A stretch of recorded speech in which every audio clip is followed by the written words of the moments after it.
Hello, Alex. What's up? Hey, good morning. Huh? Good morning. Those are cool earbuds. What are those, Samsung? Yeah, They metallic? uh, I mean they're plastic, but they're like great. Oh, it's the lighting on it. What's up, Ken? Thanks for waking up, coming and joining. Tom, hello, hello. Igor, what's up? Jamie, you there? Or are you on your phone in class? I am looking for a parking spot. Respect. All right. Ken, what time is it there? 2 a.m.? No, 1 a.m. early. All right. Well, it'll be worth it. We got Brandon joining us and then Snapchat coming as well. Alex, did you figure out your tweeting, your automatic tweeting? Did it end up working from the AI thing you built? I mean it's still going. It just keeps. So the way you schedule on ChatGPT, like you just like set up, every day at like 9 a.m. It tries Mhm. like this thing, and it's just not a lot. It's not easy to manage, and then it also keeps like asking me for permission to like post. So like Peter, it's kind of Peter limiting. posted something in the group. Did you see that? It looked like he tried build. Is that different than what you have, where he doesn't need the permission, or you think he has the same problems as you? Not 100% sure. Mhm. I'd have to chat with him. Yeah, I hope someone figures that out. I want that product so badly. Let's see. Mark, hello, hello. Richard, good to see you. Going on, brother? How are you today? Good. Good. Richard, what was your post you deleted? I like so curious now. I just saw your message. Yeah, I replied back like an hour ago on I the don't get school. offended by anything. I hope I don't feel bad if you post it. Well, I wasn't exactly sure what happened at the end of the last Zoom call because the call just abruptly ended. So Oh, then when I started crying, yeah. yeah, so I wrote like a joke like, did Don die? No, no, just cried. Oh, I Tom texted me, he's like, you okay? I'm like, I just need a moment. Yeah. It's been 2 years. It was like an overwhelming thing. And I figured after 2 hours of talking, I might as well just end it. We were fine. Uh, Yeah, I just like what's up? alliteration, so I thought it sounded funny. But I am still alive, Richard. I'm thriving. Yes. Thank you for it. Okay, Mike, glad to hello, hear that. hello.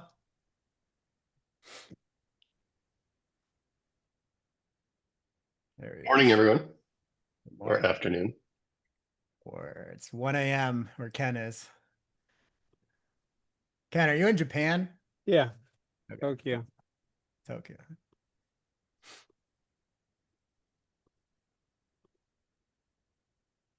All right, we're starting. Aditya, what's up? Haven't seen you in a while. How are you? Doing well, thanks for asking. Good. Jerome, I saw your name pop in. There he is. David, hello, hello. Sent you an email.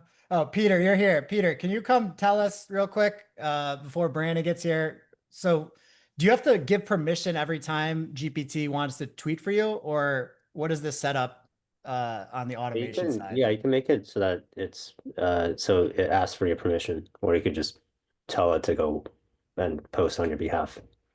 Alex, thoughts? When I try to tell it to just post, like it does it sometimes, but then like sometimes it's just like, oh, I got this post ready. You want me to hit the button, and then it kind of like kills the workflow. But yeah, I mean it's too careful. And does it like ping you like a notification on the app on your mobile device? With ChatGPT now, I'm usually running it through like on my browser. Hmm. I don't You could think I have download that the on. app and then you download the app and then it notifies you. Oh, I see Brandon's here. Christine, what's up? Mr. Good Farwell, hello, morning. hello. How you Good doing? morning. Look at your mic. God, what a setup you have. No, it's shitty. I'm getting a whole new thing. It looks better than it sounds. It sounds great and does not look shitty. So Well, thank bravo. you. Thank you. Naga, what's up? All right, Brandon, you're in for roller coaster ride. Matt, hello, hello. Welcome, welcome. All right. Cool. So Brandon, I'm gonna feature you real quick, and then I'll come up there, and then we'll move everyone to the conversation. But I'm gonna give you a lay of the land of what we're doing here. Cool. Spotlight for everyone. Okay. All right, Brandon, when's the last time I saw you? It had to have been, I think it was the walk around that park in like Mission by your house, I want to say. Gosh, certainly pre-COVID. Yeah. Certainly was not my house. Certainly was a rental. 19? Yeah, I think it was 2019. You ate, dude, Um, you don't age. You look great. No grays, not balding. I'm impressed. I was gonna say you look younger too. Pardon me. Well, that's because you do crew and all that rowing keeps you in shape. All right, everyone. So Brandon was like one of the most important people early on in my career. And so I'm gonna share a little bit about the context there, and then Brandon, I'll give you some context for what we're hoping to do today. Um, so when I was 21, 22, I joined Rothenberg Ventures, which was the first fund I was like an intern at. And I remember I walked in there, and at that point, everyone was still calling me Brandon, which is my real name. Um, and so the boss called me into the room and he said, "Hey, one of our largest investors, Brandon Farwell, and a partner at the fund already is called Brandon. So you're gonna have to change your name." And so that was basically 11 years ago, and that was how Don started. Was I just dropped the brand? I used to say the brand ran away, and now that is Don. So 11 years later, Brandon, I'm still called Don amongst the community.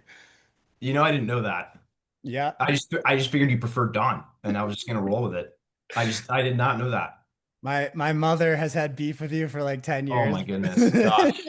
Tell her I apologize. That wasn't my decision. No, I'm kidding. No, it was great. And the reason why I wanted to bring you to this conversation specifically, we were originally scheduled 6 weeks ago and I moved it, was because that was the beginning of my venture into VC. Mhm. And then this week is the final week of this community that I've been running. And so I've told Okay. everybody this over the last few weeks. So I thought it was like a nice full circle moment, at least for me personally, where it's like I started with Brandon and then we'll end with Brandon. And just to give you a few like bits of context here, every week for 2 years, we did some sort of event or something. Wow. Workshops, like publishing reports, doing showcases. I think we had 70 something different guests come and join us. That's everyone Nice. from like Nico from General Catalyst. We had Lightspeed Partners, like kind of the whole thing. Um, and then personally, I've just been doing still like investing stuff. I raised some money for a previous startup and this has been my thing. So I'll stop talking, but it means a lot to me that you joined. Everyone here has heard the Rothenberg stories about me sleeping in the closet and all that stuff. And so it's a pretty cool experience to come see you. So I'll stop talking. And I want to start this off with a question about just the overall landscape. So you have, correct me if I'm wrong, 10 unicorn investments, 5, 12? I don't know the exact number. Sure, something like that. I mean, RV alone, over 10. Yeah. Matterport, Robinhood, Patreon. VRChat, I think. I mean, Boom at some point, still a fantastic business. Hope that works. SpaceX was Gosh, back then. SpaceX. Yeah. I mean, Planet. Yeah, there were I remember you took me to the Planet Vicarious Off- Surgical. Don, your favorite. You remember Yep. Adam? Yep, I do. I remember being at that event. Yeah. Okay, so that context is like, hey, Brandon knows what he's doing in venture. He has hit some of the biggest winners in venture. And so my first question to you, Brandon, is looking at the landscape of the markets and VC right now, Mhm. what is your take on where we are in a cycle? Very hypey. I mean, this is classic ebb and flow of tech. You remember, Don, you and I were in the trenches in 2015, 16 when, everybody and their mother thought VR was going to, cure cancer. And that we were all going to buy headsets and, Century and all the big multi-chain movie theaters were going to go belly up, and in-home entertainment for all sorts of applications beyond gaming, was going to be the future. Look where we are now. Nowhere close. Same place. Yeah, a little bit of progress, I would argue, but sure. Right. So, anyway, so yeah, that's, you know, with that said, timing's everything. And, in this next wave, I would argue kind of like the early 2020s, even leading into that, you have the crypto wave, and I didn't quite drink the Kool-Aid on that one. Jury's still out. I mean, obviously stable coins and a handful of other, companies in and around infrastructure beyond enabling digital currency have done very well. We at Xfund, which is a firm I help run now, which is early stage, all sort of pre-seed, seed focused, co-founded in partnership with the engineering school at Harvard, Excel, and NEA. So we do a lot of work with universities, and by virtue of that, we see what a lot of the young, call it 19 to 26-year-olds, are working on, undergrad and masters, and a lot of that talent across a lot of elite engineering departments. Crypto for a long time. And so, to be honest, in our last fund, we still are a bit behind pace because we didn't do as many deals, because so much of that talent we're working on, DAOs and cryptos for cats and all this other kind of stuff that we didn't quite see the sort of long-term viability, defensibility. I mean, we manage money for hospital systems and university endowments and, cancer research centers, places that I want them to make a lot of money and do And without risk. well, no, with risk. Don't get me wrong, with plenty of Totally. risk, but in stuff that I can feel like I can wrap my head around and see the longevity of this business being a standalone kind of entity. All that to be said, we didn't do too much there. I will argue,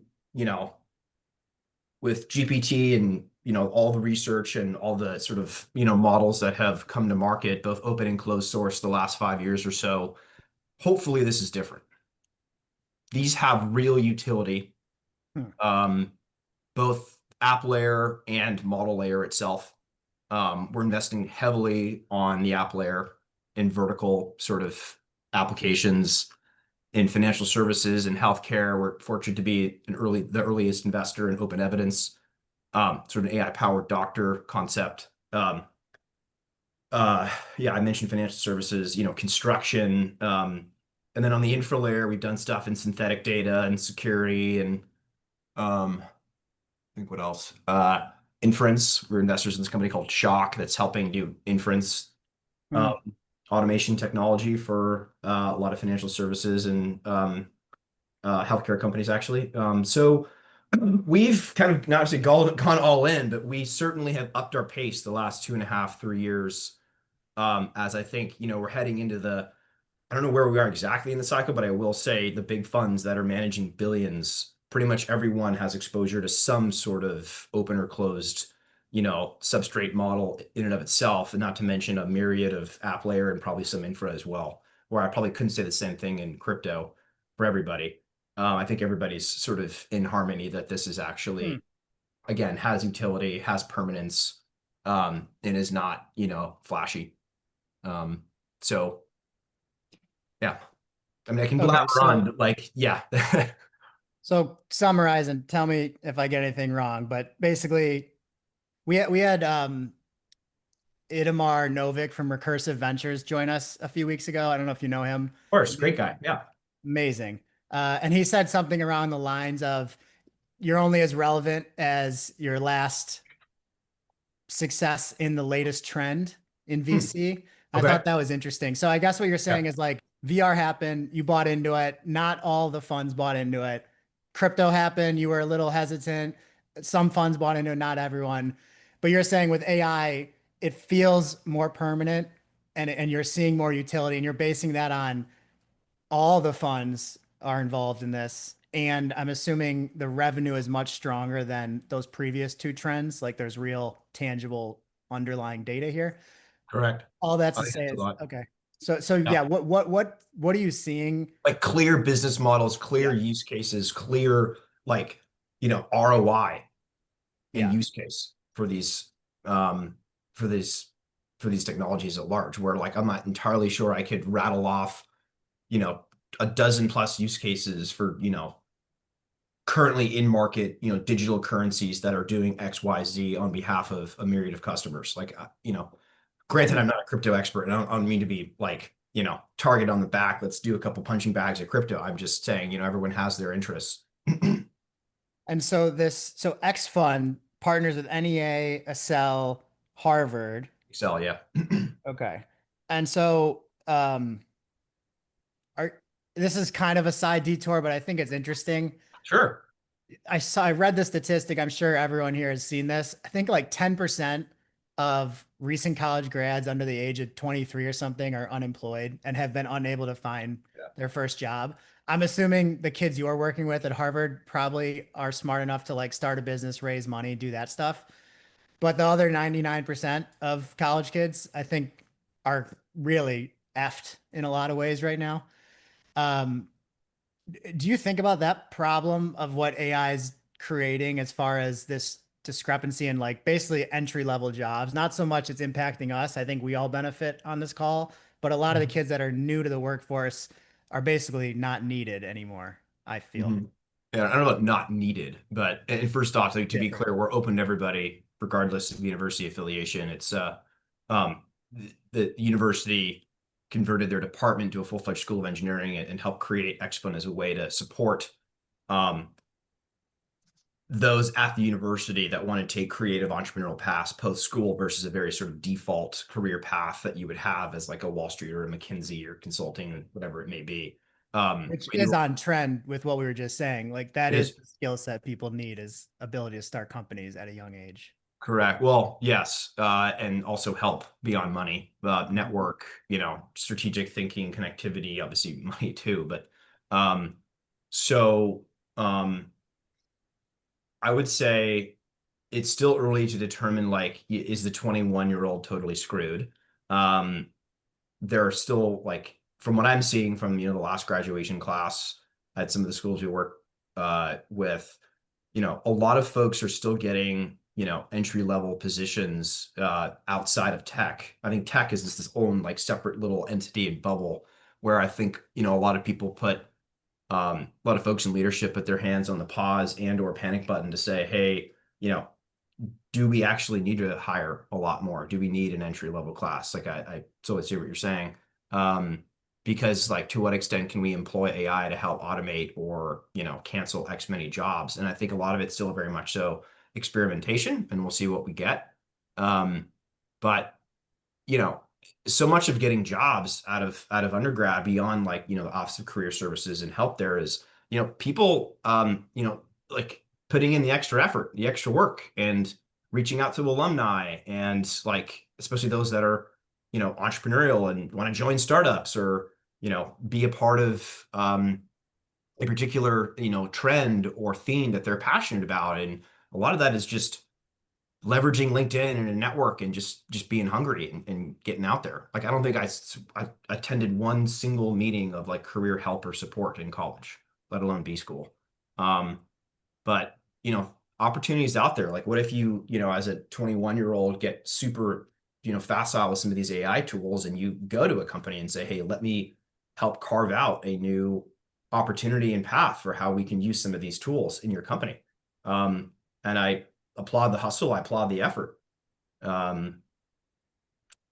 not necessarily that the leadership, and I'm just making up numbers, but folks in their 60s or what have you are super facile with these tools, and you can come in at 22 and help sort of guide and be a younger liaison to help implement and utilize some of these sort of newer tools. And I think if you're a founder, like everyone on this call, there's a really good talent pool. That's 10% of kids that probably would have a job that are willing to work for less now.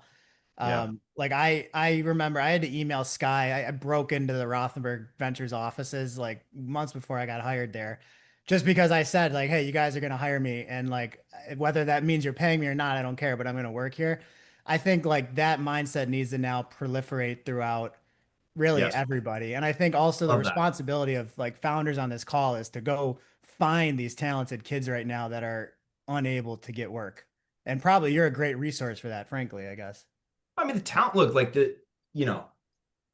people aren't, you know, banging around monster.com. I don't know if that's relevant anymore, or Indeed or whatever. Right. Like they're being thoughtful and scrappy as to like finding a net of opportunities and companies in an industry that they're really interested in and think they can make a difference and want to work hard at, and going out there and reaching out, because now we have the tools to do so. Like LinkedIn wasn't really a thing when I was in college, let alone other social channels of getting in touch with people. And everyone's got a digital exhaust or footprint in some capacity. So like little hustle goes a long way Yeah. Yeah. on I both agree. sides. It does feel like the world's totally changed. And you did a good job of that, Don. I remember, like, you came into the office and you're like, "Hey, I'm Don, or sorry, I'm Brandon.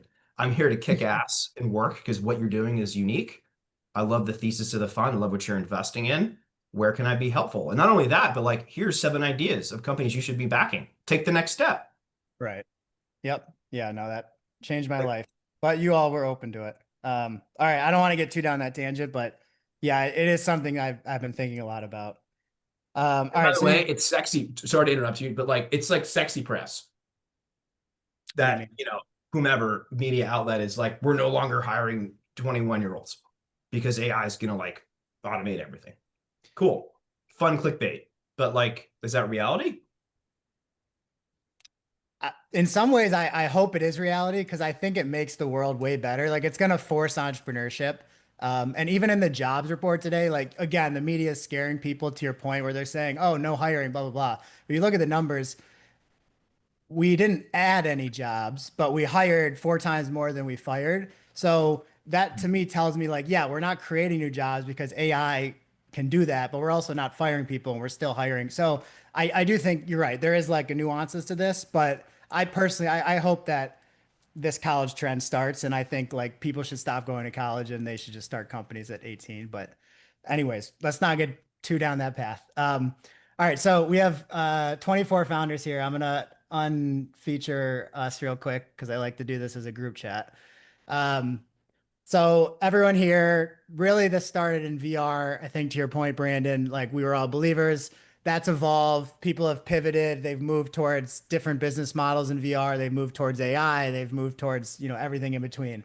Ken right there is calling in from Tokyo. It's 1 a.m.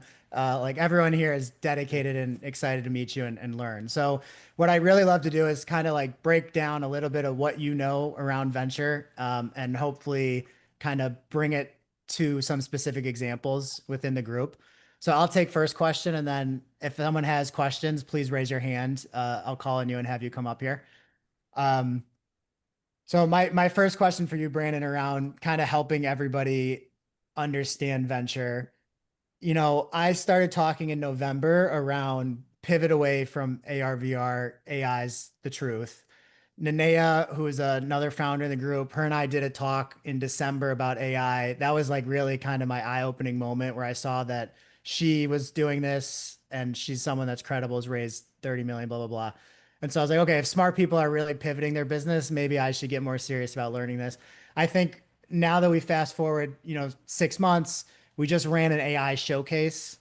And that was basically a challenge where everyone needs to go not hire a growth hacker and instead figure out what they can build with AI that automates that to some extent. And so we did that showcase last week.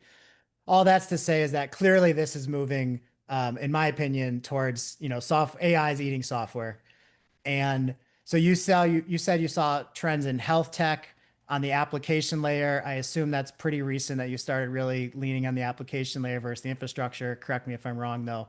So if you're a founder that has had moderate success in VR or basically the most success possible in VR, which is limited, if you were one of us, how do you think about AI from a CEO's perspective who might need to like use this technology to save their business or to turn it more into a venture scalable company? So I would say, you know, AI in and of itself is necessarily like a standalone category. It's an enabler. It's a technique of, I mean, you can employ computer vision. You could employ NLP. You can employ all techniques of and flavors of AI to solve a problem. I would argue like VR in and of itself, if we want to sort of keep on that thread, you can employ, you know, vision language models in the context of VR to solve a problem. Let me give you an example. We invested in this company called Orama Technologies. I think it's ORAMA Tech. And they are using mixed reality. No one calls it VR anymore, by the way, my friend. I don't think they do. They're employing mixed I'm reality. dated. Yeah, me too, Matt. To do personalized training for the military in mixed reality. So right now, I think that's actually, thank you, sir. So, some of the current solutions for a lot of this sort of simulation dynamic training, first off, it's not personalized at all. Second off, it's kind of like Duck Hunt. For those on the call that know what Duck Hunt is, it's pretty antiquated. And again, it's not personalized to understand where you are not clearing corners properly, you're not kneeling properly, like all the different nuances associated with our modern warfare, which very well may continue to be like highly urban and highly trench driven if you see what's happening in Europe. And so these Harvard Ukrainian recent undergrad, they served and then came back and finished their degree. And then also a master's student at the Kennedy School at Harvard. We're also in part helping train at the front lines. Their stories would blow your mind. And so they took it upon themselves to employ modern techniques of AI in a mixed reality context to solve this problem of, let's not give a 19-year-old a rifle, 2 weeks of quote unquote training and then send them to the front line. Right. Let's actually really try to train them. And so they're using vision language models and all types of, and again, I'm not like deep in the weeds on their tech stack, but high level is they're enabling people to fully immerse and simulate what really is going on. And that's just what you just saw on the screen was their technology like a year ago. It's like 1,000 times better. Like, and it's very real. Like you are like you've got the kit on, you've got an M12, you've got you're wearing the pack, it's pretty real. And that type of immersion is hard to kind of recreate. So my point being is like these worlds can collide here. It's not like a separate category of like, people are all saying, yeah, I'm AI native, I'm AI native. I'm like, okay, great. Like everybody is. That started a company the last 3 years. At least they should be. So I'm like, that's not unique. It's like, how are you employing, in what way, and how is that over time defensible? And that can come in like, proprietary data access, like where are you carving out a moat that will be relevant in 5 years and not like abstracted away in 6 months. Okay, so Orama Tech AI, super cool business. I think this is like, hey, this is clearly the promise of mixed reality since the 60s or 70s, this type of stuff. I mean, I love the hustle. They literally have a Calendly embedded thing to book a demo. So like if I'm a government employee booking a Calendly demo for 30 minutes, it's hysterical. Yeah. So when did you meet them in that company process? How early? Sure. How much do you Yep. give them? What do you buy? Yep. Maybe give some. Love it. This is a great case study. Kind of dovetails a little bit to what we were talking about earlier on, like, VR, and then fast forwarding literally 10 years later, and maybe it's having a bit of a resurgence. Right. Did we just accidentally make VR hot again? We may have, my friend. Yeah. We'll find out in 10 years. No, I'm kidding. My partner, Patrick Chung at Xfund, was at a firm called NEA for 10 years, which is how we met, because he just founded the seed practice there in 2006, 7. And I was an undergrad in college helping run the entrepreneurship club. NEA partnered with us, and that put him in the path of some pretty incredible entrepreneurs from kind of 06 to 2010 from Stanford or so, rough years. And by virtue of that, he was Sam Altman's first investor, and Looped, which was Sam's first company providing location on feature phones, if you could believe that, in 06, 07. I've watched that Sam Altman stage performance. It's horrible. He's gotten much better. He has much better. Yeah. So I give that story as a segue to answer your question, which is how we met the Orama guys, is we hosted our annual meeting at Harvard last year. And as part of that, we hosted a pitch competition on campus, drawing in talent from MIT and Harvard, both undergrad and master's programs. And I would say, I think we had like 250 submissions. These were to pitch Patrick, myself, and Sam live after a fireside chat that we had at the Memorial Church. And so Sam flew out here for that. We're very thankful for his time and thoughts. From Ukraine. Feedback. Sorry? He flew out from Ukraine. No, Sam Altman flew out from San Francisco. Oh, Yeah. Yeah.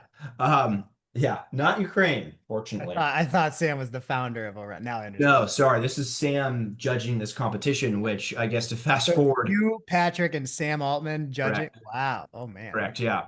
And so we had like over 250 submissions to this, and one of the top 7 were these guys that were, like I said, Harvard College recent grad, and then Harvard Kennedy School, both Ukrainian, helped serve in the U.S.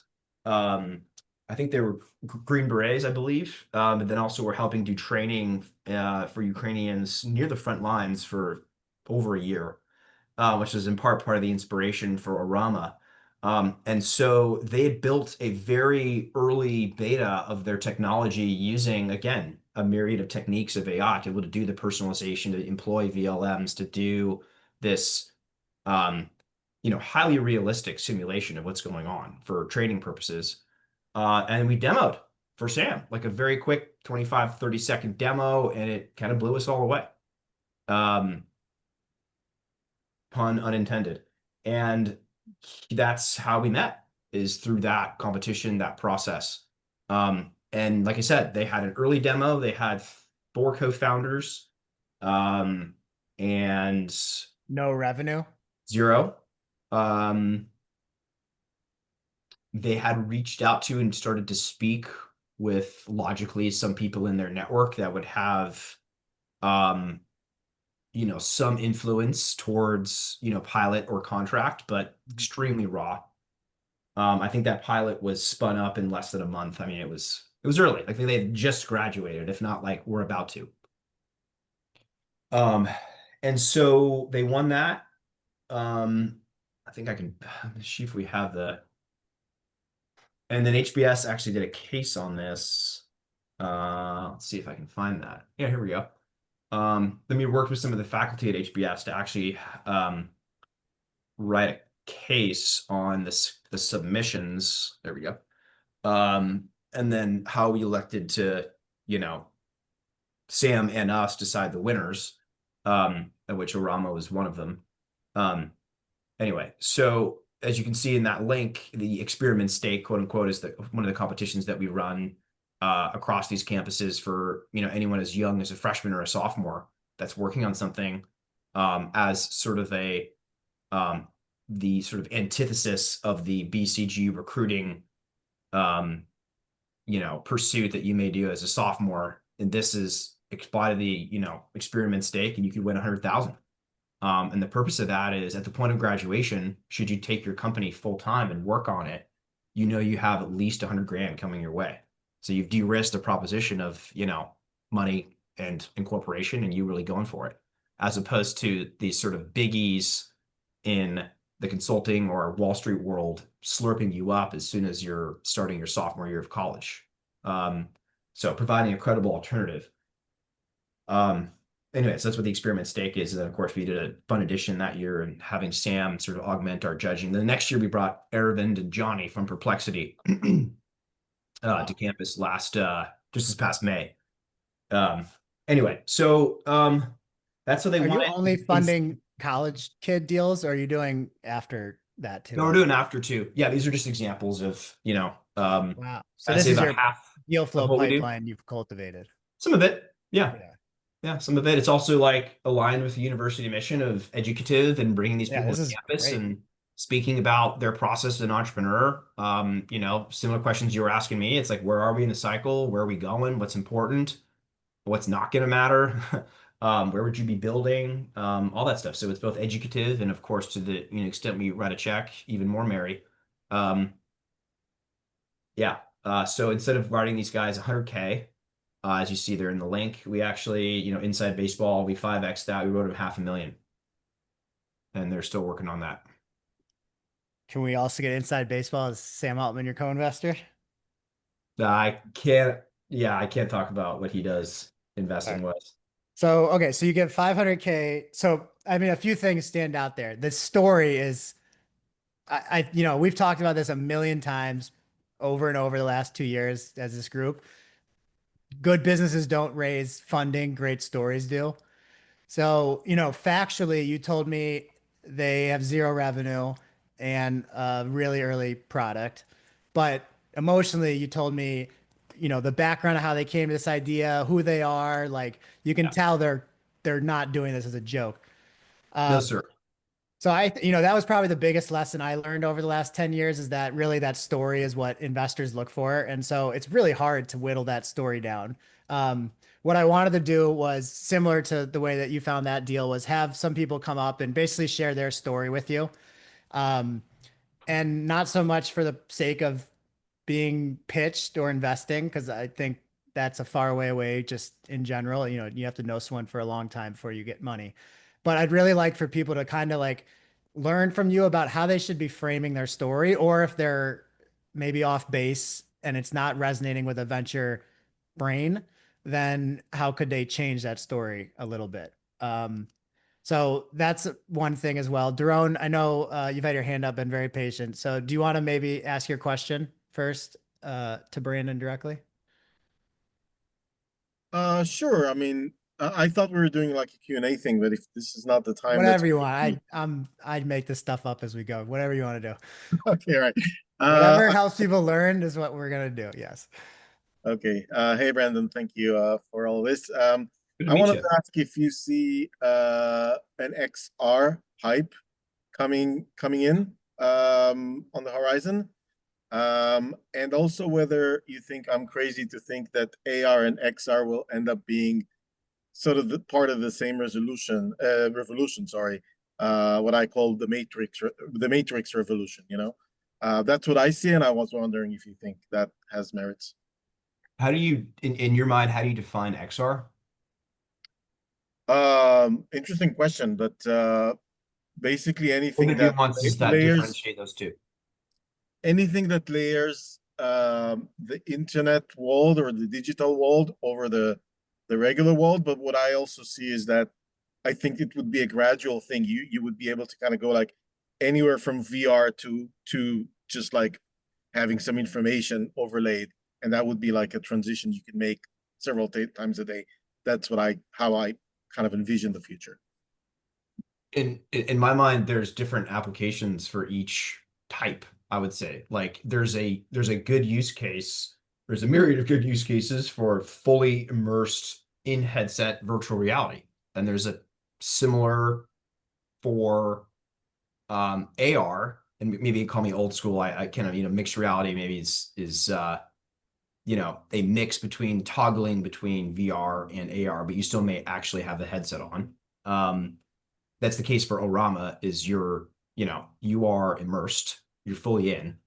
And you obviously have the digital overlay on the real world. But you also can have the digital overlay on a totally different simulated world too. So there's both. That's why I ask, because like they're kind of coalescing a little bit, just depending upon the application. Yeah. And is there a new hype? Like I maybe there's more hypiness, or at least people like capable entrepreneurs are finding techniques of AI like VLMs or what I was talking about before to incorporate them in a mixed reality context to solve problems. Defense training could be just one use case. Don, we backed, whatever that was 8 years ago, Vicarious Surgical on sort of surgical initially sort of training move to actually performing surgeries. I feel like we also took that investment in the robotics category. If I remember how we divided it up, I think we thought of it as robotics first. Yeah, right. I think, I may have touched on both sort of themes, but yeah, I think mainly robotics. But we also backed Sios, if you remember those guys, that were doing fully immersion therapy, sort of technologies for how to help people sort of combat phobias or deal with chronic pain, or, and that was a fully immersed, I think it's called, Sios changed their name. I forget their new name now, but, that business, almost close to a decade later is still going. There's something there. I don't know if those are venture scale type outcomes though. Like that's the other huge question here is like, where are we seeing the multi-billion-dollar kind of North Star here in VR? Other than, of course, like the OG acquisition that Zuck did, which we all know, like what's transpired since then that people can point to and be like, okay, magically, we all know what happened there.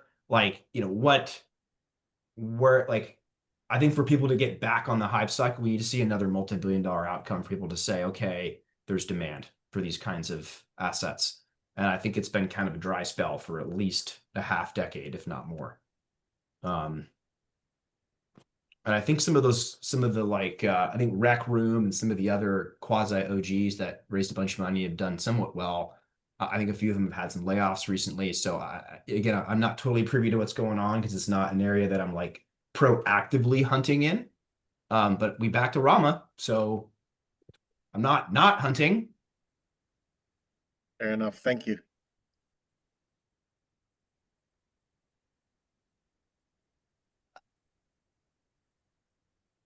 Okay. Let's go through this Q&A real quick. Uli, if you can come up here. So Uli is an amazing person. He's working on a business that is trying to help people with autism. Last I checked in, it was a combination of using VR headsets in parallel with strapping yourself into some sort of robotic machine so that you can create the neural pathways from the person's brain to their movements. It's a subject that's personal to Uli. He has someone in his family. And so I think similar to Ukrainian story, he is like a real powerhouse, not going to stop by any means. So come on up here, bud. Thanks, Don. And thanks, Brandon, for coming here. Thank you.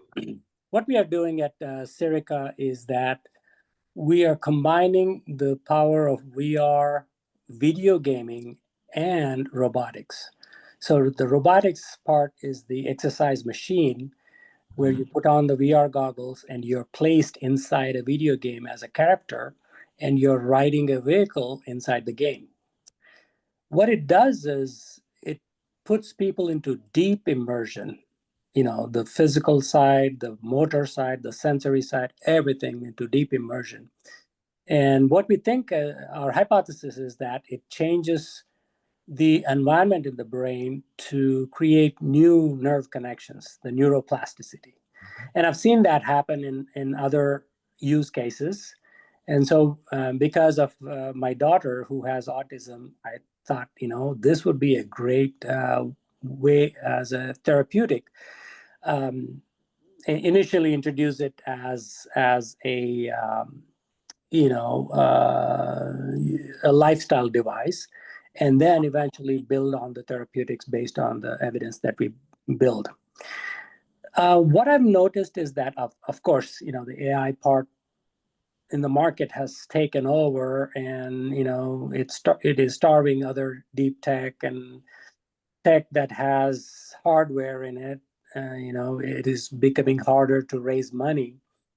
Do you have any tips on how we can leverage this technology and be able to fund the initial part? I know that, we've tried the NIH side to get some grants. What is your take on something this complex? It's not a typical VC bet where you get, billions of dollars. Right. It's definitely there. Yeah. A value. Yes, and love the mission. Bravo. It does sort of have a like, can you pursue grant funding? Like, I just don't know what. It sounds like you've exhausted all possible resources for you to go out and get. We're still doing it. You are good. Yeah, I mean that seems like the most obvious initial port of call for you. Yeah. I would also think about from my investor hat on, like, what's the go-to-market here? Like, are you pursuing specialty clinics? Yes. Okay. So that's who ultimately would be paying you. First question. Second would be like, is there like a sort of, how does insurance and discount codes and reimbursement codes work in this industry such that it's sort of just a pass through that you get reimbursed for, which has huge implications on adoption. Would be third, second, or I've lost count. Call it third now, would be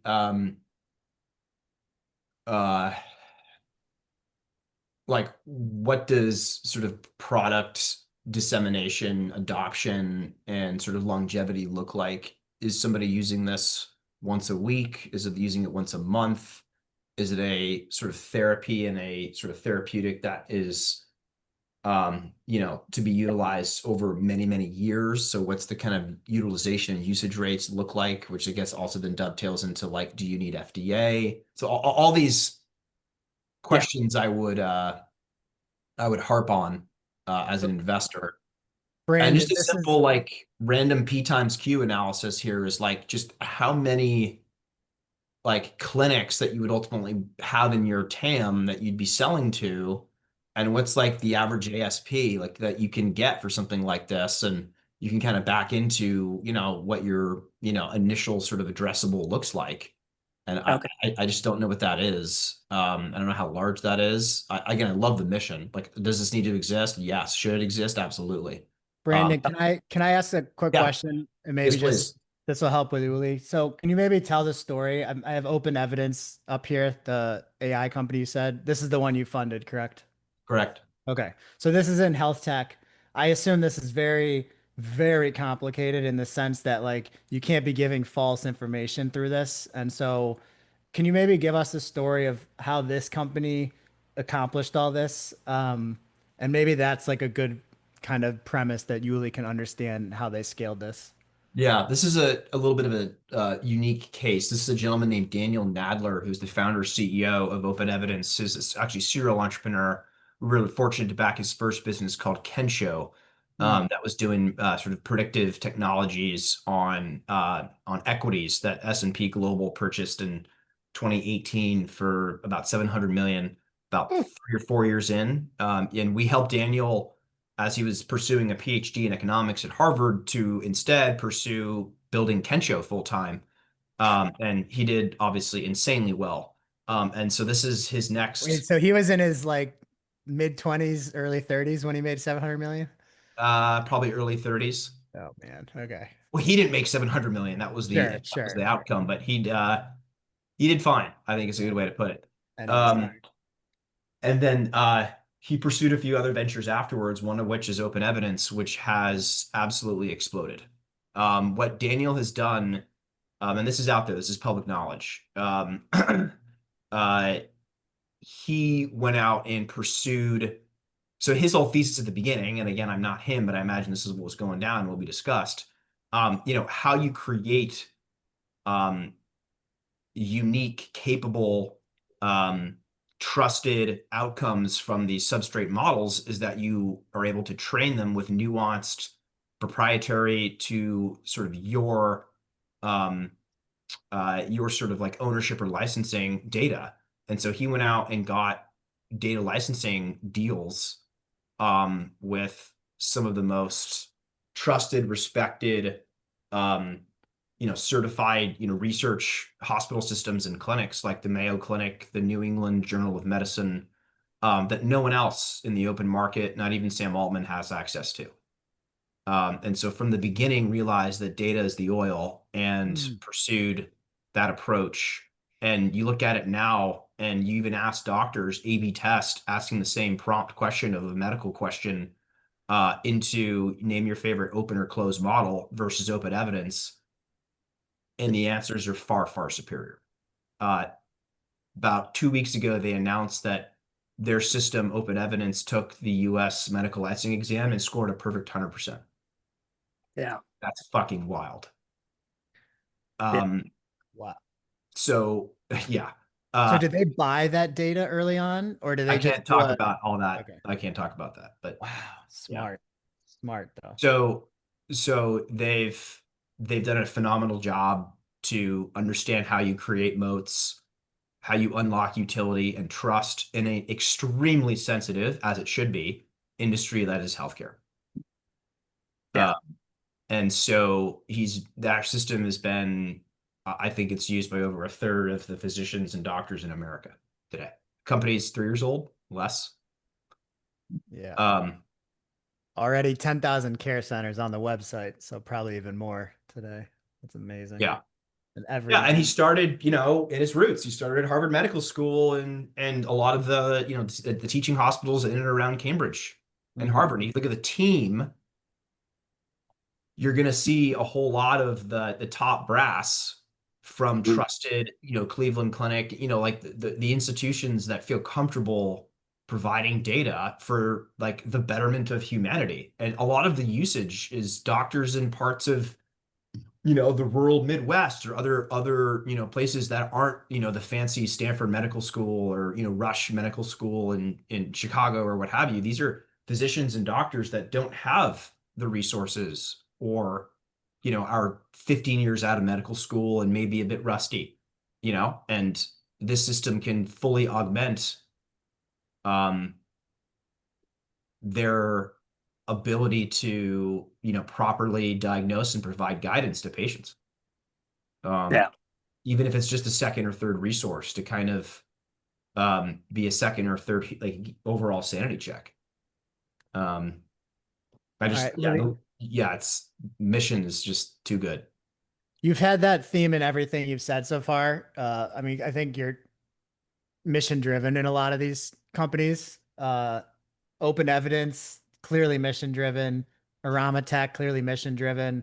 We were even talking about like Sios from back in the day. That was mission driven. And so I'm assuming that's more than just out of the goodness of your heart. Like you also realize that if there's a real problem, then you can solve that problem and do good and also make money. Is that something you look for when you make investments, or is that just coincidental so far? Honestly, I think most entrepreneurs that I'm fortunate to work with and support, like they too, at the core, are mission driven with the products they're bringing and the problems they're solving. Mhm. And I'm just fortunate to be along the ride, like, and see the mission alignment, and it resonates with me and what I care about. Like, I come from a military family, so like the Arama Tech thing was like, I love that. My uncle started a company called GovX, which provides discounted merchandise and access to tickets and tactical gear and all kinds of really cool stuff exclusively for the military and first responder community of America. And I just Your love uncle that. started this company? GovX, yeah. It's like wow, this is sick. Yeah, it's sweet. They're doing super well. I've got like, I don't know, hundreds of brands that provide, for that, if you're a ambulance driver, if you're a cop, if you're an educator, you can get access to, great gear, and you can get, Birkenstocks or whatever it may be, and you can get tickets to the Giants game at a heavy discount because we should honor that community of America. That's awesome. Yeah. Wow, this is awesome. Yeah. When did he so, start this? What year, do you know? Ooh, I don't. 20, I'd be guessing, but I wouldn't be directionally off. Look at all this. 2015, 14. Ski resorts. 14, Okay, so 15. Yeah. another example of, I guess your mission drivenness kind of is born in you or through your A little family bit, side. yes, but it's not like I'm going out and saying I am super passionate about like cleaning up carbon from, wherever. Therefore, I'm going to go find a bunch of like, carbon capture or what have you technologies. Mhm. I mean, it's more often than not, and I would argue very much so with the younger generation, Gen Z and Gen Y, they are super mission driven and care about like the problems they're solving are much more visceral and personal for them, that I've noticed in doing this job the last 5 years versus call it the first 1 to 5 years starting in 2010. I also think there's some quadrant or graph where it's like the more luxury you have in your life, the more you can care about those things. And so I think as America has become wealthier from the bottom class up, you also start to care. You have the capacity not to worry about eating, and now you can think about other people. So I do think that's a trend that probably never stops as long as we keep generating wealth as a country. All right, Jeff, I want to bring you up here. So Jeff, maybe give your mission. I think you have a cool mission. And so let's start there to bring that point home. Thanks, Brandon. Yeah, basically for us, we're building in the entertainment space.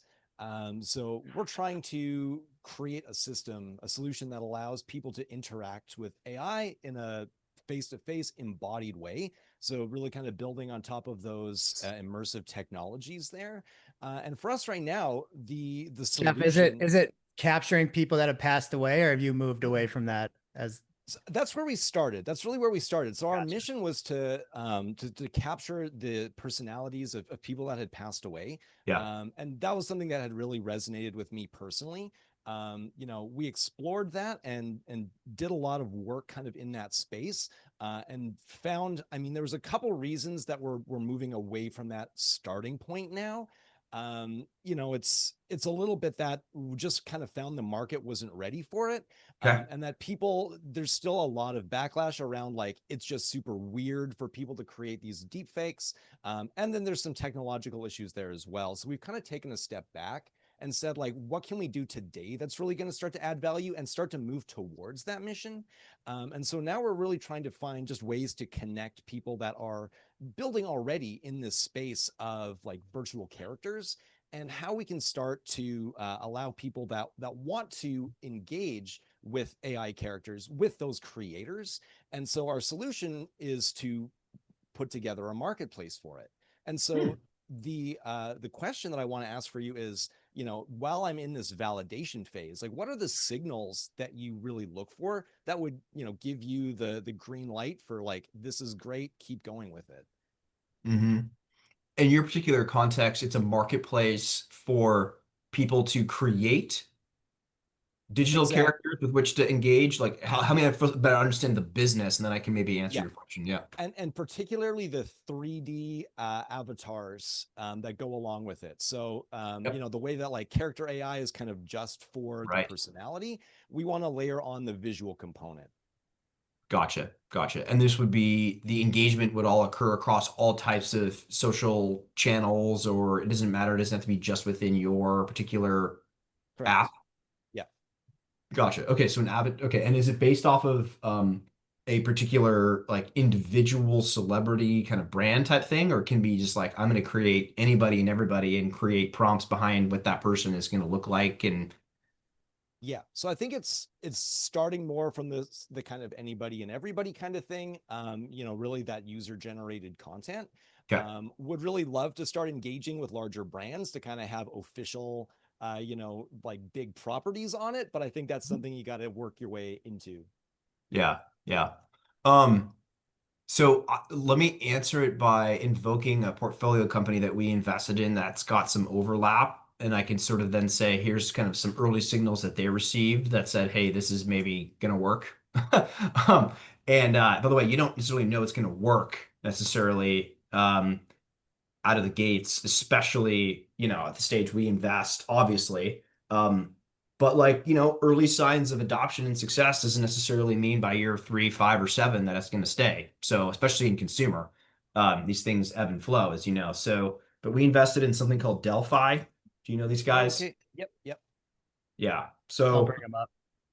perfect. Thank you. I was about to, but you're all over it, my man. Delphi essentially creates a sort of digital, you know, replica persona, you know, sort of scaling your persona online. We used to refer to it as sort of a digital clone, but we prefer to use other descriptions now. And you know, people like Keith Raboy on the far right, or people that are professors of anything like of entrepreneurship at Harvard Business School or wherever, have created Delphis for themselves, enabling them essentially to scale their time and allow people to talk to them across all types, text, phone call, email, doesn't matter, and ask them very specific questions about life, their business, advice, skills, whatever it may be, and then have the answer be exactly as if Keith were responding, because it's been trained on any and everything that Keith and his digital mind has sort of concocted and opined on, both on the internet and off. And the off part is what's super interesting. And Does Keith have to opt into that and do some stuff 100%. offline? But like, does he give information offline, not on? Okay, gotcha. 100%. Yes. So every one of these Delphis have been onboarded by the Delphi team. There's consent. There's like any and every type of knowledge transfer that everybody consents to. In fact, Keith et al., they pay for it. That's the model here. And so my question back to you, or maybe quasi answer, is like, I think you've got something when people are starting to open their wallets and say like, I'm willing to, talk is cheap. But if this is such a visceral problem for me, and it's so aligned with what I need to do to scale my utility as an individual, whether it's I'm a professional soccer player and people are asking me a whole bunch of questions on how I got there and my skill set and all this stuff, I'm willing to pay $10 a month or $20 a month such that I can scale my persona and allow people to learn from me. And so the fact that I'm willing to pay is a big deal. Like HBS is paying Delphi such that their professors can scale themselves so that office hours don't become a giant cluster, that office hours are manageable and global. Recent alums, doesn't even matter if you're an alum, you can ask these people questions. It's great. So I think in this particular case, to what extent people are willing to pay to create these avatars and what kind of applications you're seeing around them, like what kind of questions, where they're taking them across different sort of, channels on the internet, and just sort of watching the data exhaust of what usage looks like with these things. And I can guarantee you, you're not going to foresee all of it. And you may stumble across a couple new use cases that people take for it. And it could be brands themselves. You could also actually, this may spin into a B2B business. You just don't know it. And that's where it may unfurl in a year, where all of a sudden the Cokes and the Pepsis are coming to you to say, hey, we need to create whatever the name of the studio is you've got there, because you guys have the best of breed technology and understanding of distribution with which to get these avatars synonymous with our brand and what it stands for and get more engagement with the brand. This is one way to experiment and do it. Cool. We've not done that with Delphi. We've been a fully consumer-esque type, but again, we're a Series A startup. Again, there's a lot of wood to chop ahead. And you see this becoming more pure consumer when they allow anyone to create. Anyone can create today. Most of it is done by, it's still more. Most of it is, celebrities, artists, musicians, professors. Like it's very consumery in nature, for those who both create and consume.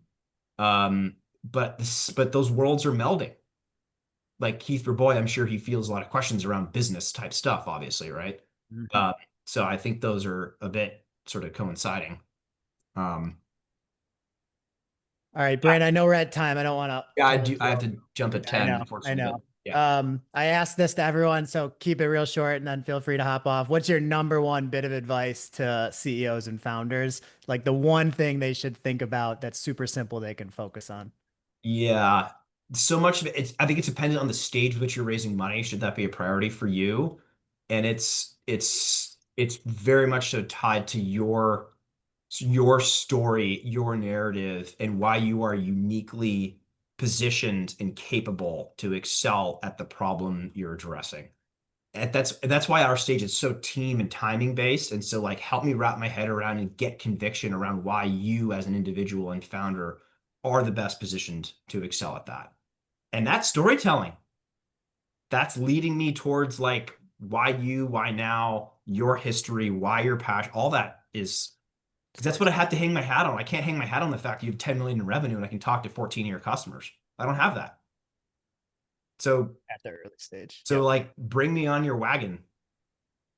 All right. Well, thanks for getting on this wagon. Brandon, I really appreciate it. Thank you so much from all of us. My man. We appreciate it. You're an awesome dude. And thank you very much. Have a good next meeting. Yeah, you're a more awesome dude. I appreciate you doing this. And I hope this helps people. And we got Snapchat coming in here right next, actually. So some spectacle shows. Love it. Good to see you, my man. Have a good rest of your day. And thank you all for your questions and joining. Appreciate Appreciate your time. Thank you. Take care, guys. Absolutely. All right. I missed Igor. There's two other people that had their hands up. I apologize for not getting you there, and he had to get out on time. We have Jesse from the Snapchat Spectacles team coming. I'll email him again. He's gonna come do. They have a fund and a developer program, and he just talked. There he is. What's up, Jesse? Hey.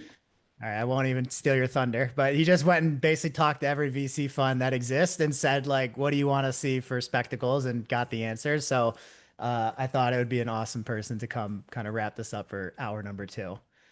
Jesse, this is the first ever 2-hour special event. So you've never actually, this is the first ever time we've gone over 1 hour with a new guest. So very exciting. I think you and we did our onboarding call last week together, Jesse, and basically decided the best thing to do is let's have everyone ask their questions. And then if you can kind of present what Snap has on the developer side, and I don't know if you're able to do any demos or even just show us the hardware if you're able to get that. Okay. Are you able to do a screen share? I am, yeah. Shit, you got it working. Thank you. Okay. Amazing. Let me make you. Okay. There you go.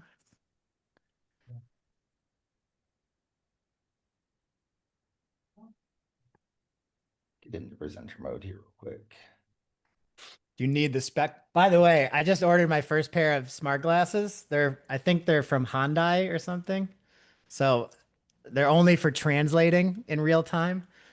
But it was pretty cool. They were like $60, and I'm sure, like, fast forward a few years, or probably right now with Snap spectacles, like these are gonna be something I actually work in 100%. So, anyways, if anyone can speak different language. Oh, sick. Okay. Let me see. Let me feature you. So are you getting my full screen presentation? Yep, we see Snapchat September 3rd, 2025. Perfect. I have a million too many windows open here. So can you maybe give a quick background too? You were at Magic Leap before, and Microsoft. Yeah, I've got as that all well. in my deck here. So let me All right, beautiful. cruise through this. So who am I? My name is Jesse McCulloch. I am the Spectacles Community Manager at Snapchat. I believe that QR code goes to my LinkedIn. I haven't checked it in a while, but if I get 100 LinkedIn invites here in a minute, I will know that you guys were all successful in scanning that. So my timeline, yeah. So I've been actually doing this going on 10 years now in the AR space. So started in 2015 with Microsoft HoloLens. I watched as Microsoft kind of unveiled HoloLens for the first time on stage during one of their Windows events, and I thought, well, that seems pretty cool. At the time, I was doing enterprise JavaScript development, backend stuff, nothing super exciting, and I saw this and I went, that seems like way cooler than what I'm doing. So I set up some kind of news alerts. Cortana was a thing back then, so I was having Cortana update me as new news came out. And very, kind of heavily in that Microsoft world. And then they were like, hey, we're putting out applications for developers who want to develop on this thing. I thought, well, that sounds cool. So I'm going to do that. So I filled that out, and it had like 5 questions on it. It was like, what amazing thing are you going to do to change the world with this technology? I was like, I don't know. I literally put like, I don't know for like all 5 questions. And I was like, I'm going to be the last person on earth to get one of these things. And then surprise, I get this and they're like, hey, you're in the first wave of people who's going to get one of these things. I was one of the first 20 people outside of Microsoft to get my hands on the first version of HoloLens in early 2016. There's me. The other 19 are on this call, I'd say. Probably. So I had never used technology like this. I was not into game development. Had no real-time 3D experience, and so, along with the learning curve of all that and Unity, there were no experts in in this technology.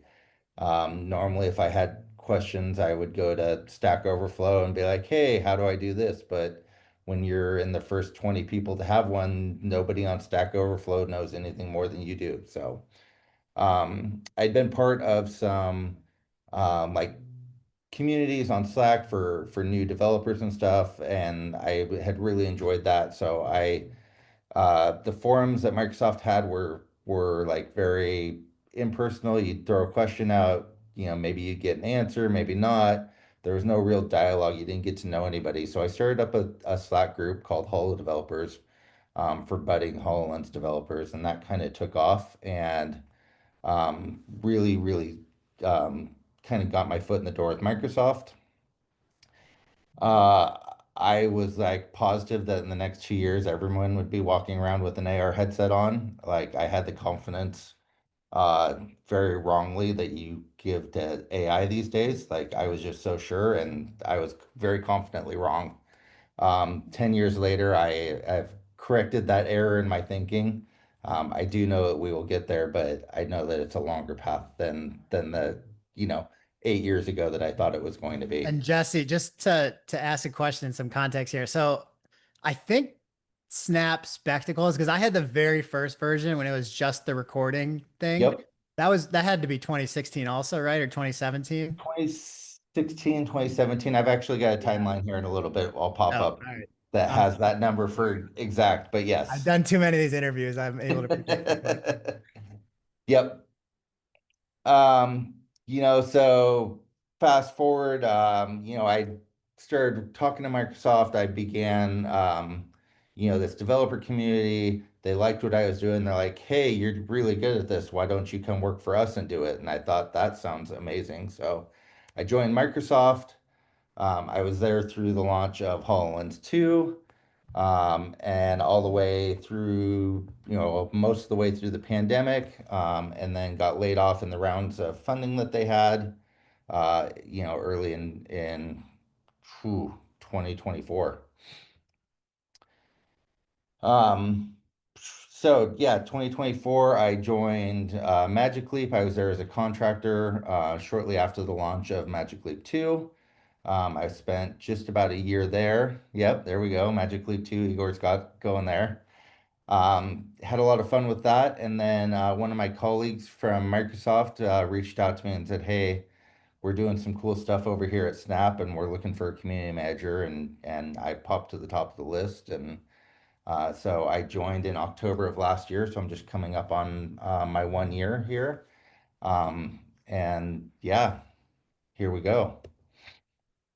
It's been super interesting to go through the entirety of a Gartner hype cycle.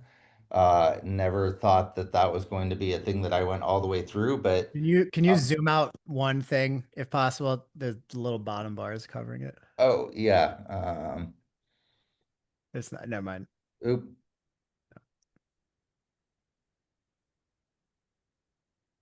All right, don't worry. Not a big deal. Never mind. Okay.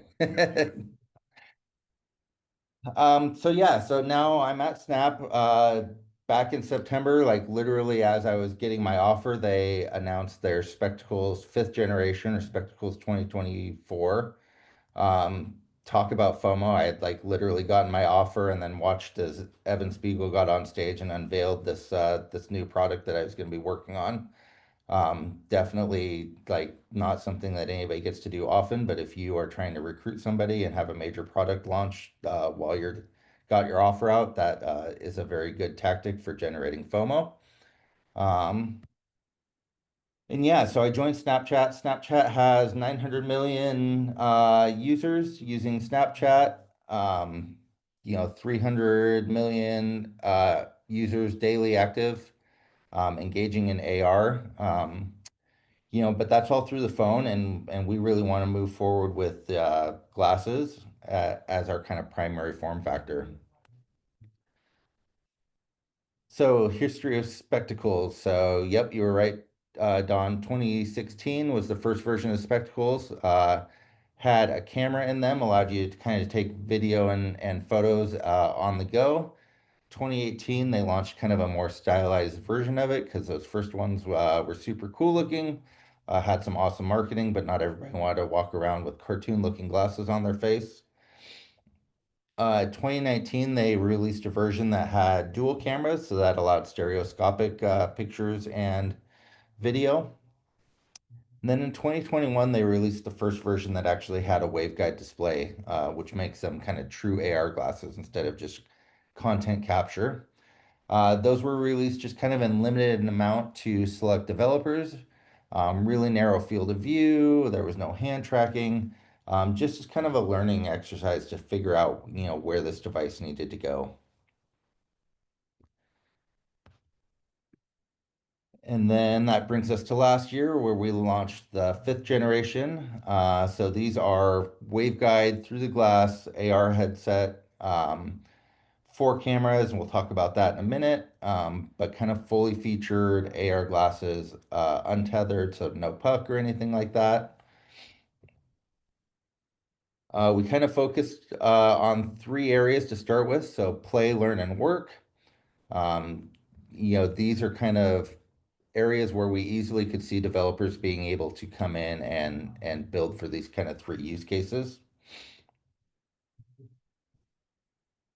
Here you can see some of the different experiences. Up here in the top left, there's Tiny Motors. That's a game where you use the phone as a controller, drive around little RC characters, helicopters and cars and stuff to try and do some tasks. Bottom right, we've got some people playing chess, and then those middle ones are people doing finger paint. This is an experience we have called Path Pioneer that lets you kind of set up a, jogging path, and then you can go have that anchored in the real world, share it with your friends, compete on time, all in the real world heads-up display. And that's really what we're trying to drive to is kind of moving the computer away from a screen that you sit in front of all day, to one that you've kind of got in the moment when you want it, when you need it, and then kind of gets out of your way when you don't. We've got a 46-degree field of view. More of it is vertical than horizontal, so it's almost like you're looking at kind of a book shape. 37 pixels per degree is the resolution, so that's good enough to read 12-point font, 1.5 megapixel per eye. Move the.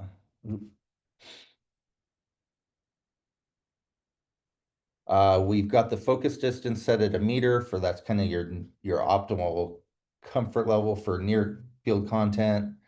It does have an auto dimming, so you can use it indoors and out. We've got a light sensor, so if you walk outside, the display's dim. So the intended use cases are that you are using these inside and out, which is pretty rare for augmented reality glasses. Usually you go outside and the displays get washed out pretty quickly. So between our high brightness displays and the dimming, you can actually use them outside. We've got 2 Snapdragon processors, 1 in each arm, and that helps us kind of split the compute load with the tracking load and everything. And then if you wear prescription glasses, we actually have lens inserts that can go in that can accommodate for that. There's 4 cameras, so there's one here in this corner that you can see. There's a similar one on the other side, and then in this angled piece in the bottom, there's one on each side there. Those 2 angled ones are used for hand tracking. Those are black and white infrared cameras, and then the 2 above are used for world tracking and allowing us to do RGB capture. So where are we in the kind of spectrum? So you've got super light devices. This is your X reels or N reels or whatever they are right now, and your rockets. A lot of those are using birdbath displays, so they've got prisms that kind of block part of your view. Usually tethered to a phone, where it's running all of your compute. Over on the right side, you've got your kind of heavier devices, your Apple Vision Pros, your Quests.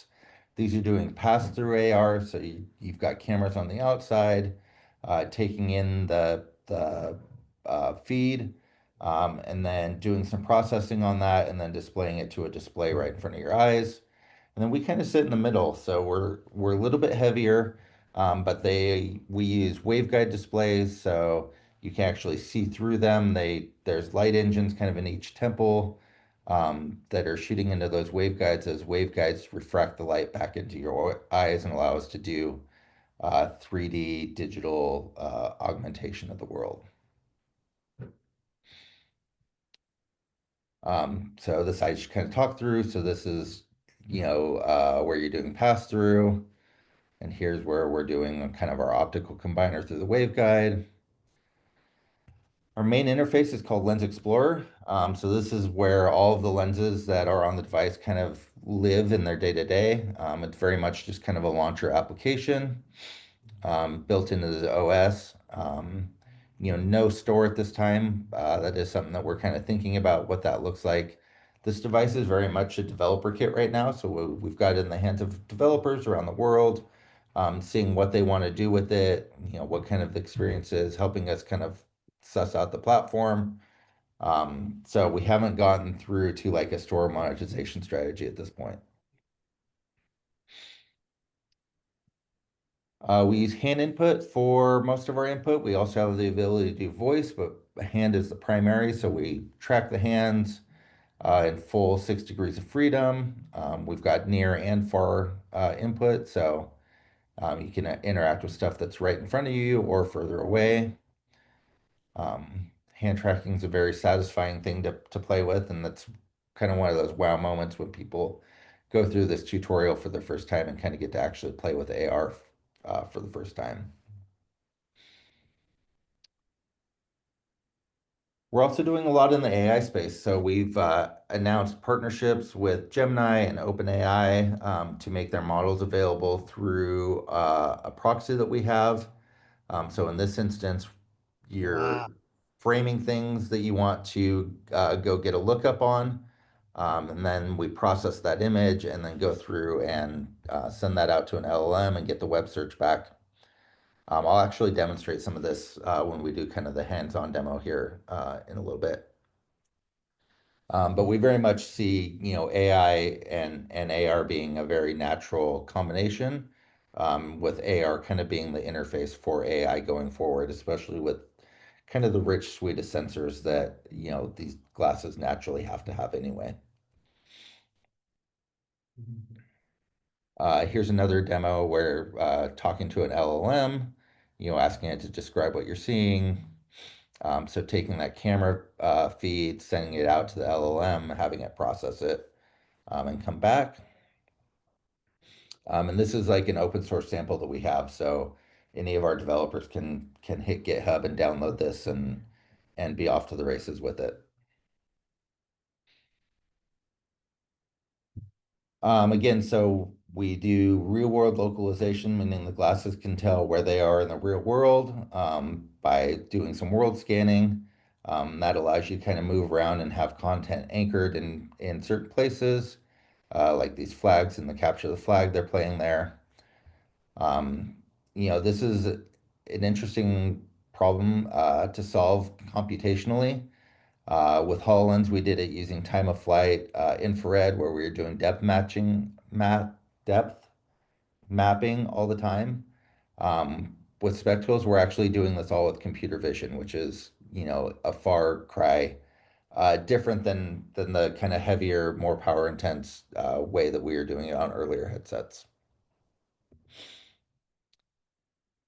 We are very kind of privacy conscious, so we have what are called extended permissions. So if you're doing things like camera and microphone access and connecting to the internet, we have what's called extended permission mode. So this allows you to kind of do those experiments with LLMs and stuff without necessarily leaking data. And the way that we do this is we don't actually allow you to publish into Lens Explorer with these applications. So you can install it on your own, play around with it, but when you want to actually move forward to being able to distribute it, we have some other ways that we're working on making that happen, using a proxy in a kind of more privacy safe way. Jesse, can I have Nanea ask a Yep, techno I- question she has just real quick, and then we'll Yes. keep- Oh, hey, This is Jesse. So amazing, nice. by the way. Thank you. So nice to meet with you. We worked with Sophia and Yuhao on a trip lens that Yes. excited for the launch. A couple things though, as we think about how to support your commercial path. Is there ever going to be an ability to redeploy some of our Unity-based stuff through Lens Studio, some kind of porting interface? And then the other question, we have a lot of infrastructure on the cloud, especially specific to how we deliver assets and track user streaks, all of those Yep. kind of services, as well as our AI, which we think would be a killer app for Lens Studio, the breath work as well as the AI guidance. And would we be able to create an app that connects to our cloud infrastructure? Initially, that was kind of a non-starter, and I'm just wondering if that has changed as you think about commercialization. Yep. So let me address this kind of in the order you brought them. So on the Unity side, we haven't done work yet to, kind of have like a simple porting solution Mhm. from Unity to Lens Explorer. That is feedback that we've heard and we've kind of explored it. It's just not at the top of our priority list at this point. Okay. As far as the cloud stuff, so we have our Lens Fest event coming up here in October. We've got some fun announcements there. Cool. That might be the answer to what you're asking, but nothing that I'm going to give away today. All right, that's awesome. I mean, okay, great. That gives me a little hope. Yes. Because we really think that it's one of the coolest form factors. We also really love working with the Snap team. And so we're excited about the commercial launch, and I'll be looking for my Lens Fest invitation. So Yes. thanks for taking the time. Absolutely. Nanea, we'll be looking for that hat. I want to buy one. That is sick. Oh, yeah, Look at that. Levels IO. That guy's a genius. Found it up. You remind me of him a little bit. Oh, thank you. Well, send me that hat then, because I want it. That's cool. All right. Well, Jesse, do you have time for one more question? Then we'll keep rocking. Remember Yep. Igor? All right. Yeah, sorry. yeah. Hey, Jesse. So question, how reliable is the the anchoring and 6 degrees of freedom? And what's the drift? Have you tried to measure drifts? Let's say if you use the QR code to locate a set of objects. Yeah. So, I mean, there's so many factors that go into that question that it's really hard to give like any just concrete answer. Just compared to Magic Leap 2, let's say I have Magic Leap 2 and Snap. I would say they're comparable. Comparable, cool. Yep. And then I will support Nanea's request for Unity. Of course, I want to port our Unity stuff to Snap. Yep, definitely feedback heard. Okay, thank you. Awesome. All right. Jesse, we'll let you keep rocking. Igor, thank you very much. We want to make sure we have time for your demo too. So sorry about that. Yeah, no worries. So Can again, everyone see his screen? I'm not sure if I ruined it or not when I. Can you guys? Okay. All right. Good. Yep, I'm seeing nods. We've got about 45-minute runtime with our battery. And again, that display is outdoor capable. So we've got some pretty high brightness there, along with the auto dimming. You can see people playing out in our courtyard here on campus.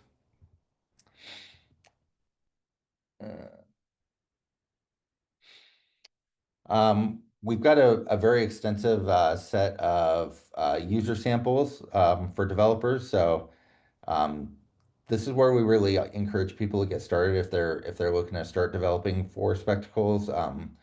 If you have an idea, there's a pretty good chance we've got a sample that's pretty close to it that'll get you started. And then, we encourage people to kind of build off those samples. So they're available both in GitHub, but also now directly through Lens Studio.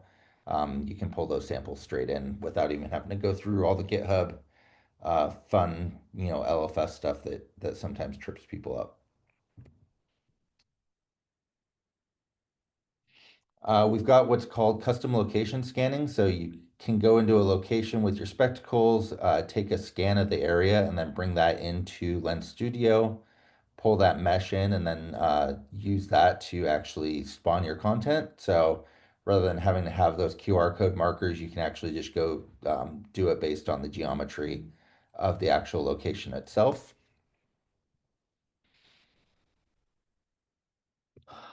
So yeah, how do you create for spectacles? So we've got our own engine called Lens Studio.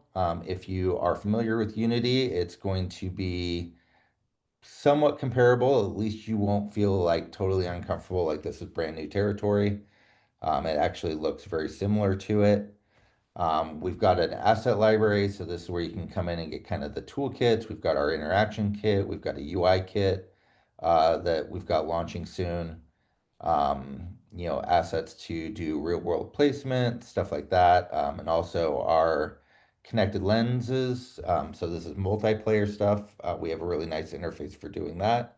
That's kind of built into the system. Again, Spectacles interaction kit that I just mentioned. So this allows you to do interactions with both UI and as well as objects. We give you some buttons and some prefabs and stuff to make this really pretty simple. Here's what it looks like. So this is actually Unity. So, and if I switch over, kind of that preview and asset browser and logger are kind of the big differences between the two. Unity's got game mode, so you hit play and now your game's running in a game mode. We just have this preview screen that's always running. So any changes you see are done in real time. And then down at the bottom where we've got the asset browser and logger, that's going to be very similar to your project and console window in Unity. So I'm not saying it's one-to-one, but if you jump into Lens Studio and you've got Unity experience, it's going to feel relatively familiar for you. Again, here, Unity with play mode, and then Spectacles just with live preview going all the time. So Unity uses C# as your programming language. Over on Lens Studio side, we use either JavaScript or TypeScript, leaning heavier towards the TypeScript side, so you still get that type safety that you get with a language like C#. But if you've got kind of your web experience, you've got kind of a whole host of developers out there who can jump and get started kind of relatively easily. And then one of the cool things is a lot of times when you go to do things like, implementing a vision system in, you go to Hugging Face and you ask it for, code samples or whatnot. JavaScript is generally one of the languages that's just always there. So this makes it really easy to kind of interface with those kind of systems and pull those in pretty easily. Again, asset store versus our asset library. We don't actually allow people to charge for them, so everything that you find in our asset library is free. This is a monetization path that we are looking for developers to be able to monetize based on kind of the tools that they provide as well. Packages and prefabs, very similar. This is very developer-centric, the part of the presentation, so sorry about that.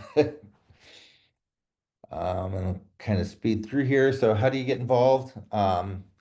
We've got a Reddit. This is where we run most of our community. So very active on there. Our engineers are very active on there. So if you run into any issues, that's a great place to get support. We also offer office hours. So if you get stuck on something, you can actually book a 15-minute slot with our engineers, get on a call with them, kind of walk through what you're seeing. If it's not something they can answer in those 15 minutes, they'll take it back to the team, investigate, and get back to you. So we've had a lot of success there. I'm trying to be super hands-on. As Nanea said, our team works very closely with everybody who's developing with us to try and make you successful. And then, as Nanea brought up, we announced at AWE that we are actually going to be launching a consumer version of Spectacles sometime next year. So really looking forward to that launching. Can't give any more information other than that's coming next year, but as you can imagine, we'll start talking about that in the future here. That was awesome. Thank you, Jesse, for putting that together. You bet. That was awesome. Jeff, I see we already have a question. I'll bring you up here. Cool. Just a quick one. Thanks, Jesse. Yeah, kind of been following along with you since the Holo developer days. Yes. Came from the HoloLens program myself. But yeah, quick question is, so in terms of monetization, do you guys support in-app purchases? So we don't today, but as I mentioned, we've got an event coming up here in October with some super interesting announcements coming, and that might be one that would be of interest to pay attention to for that question. Awesome, thanks. Yeah. So Don had asked me if I could do a kind of a live demo, and I said I would work on making that happen. And so let's see if we can make this go.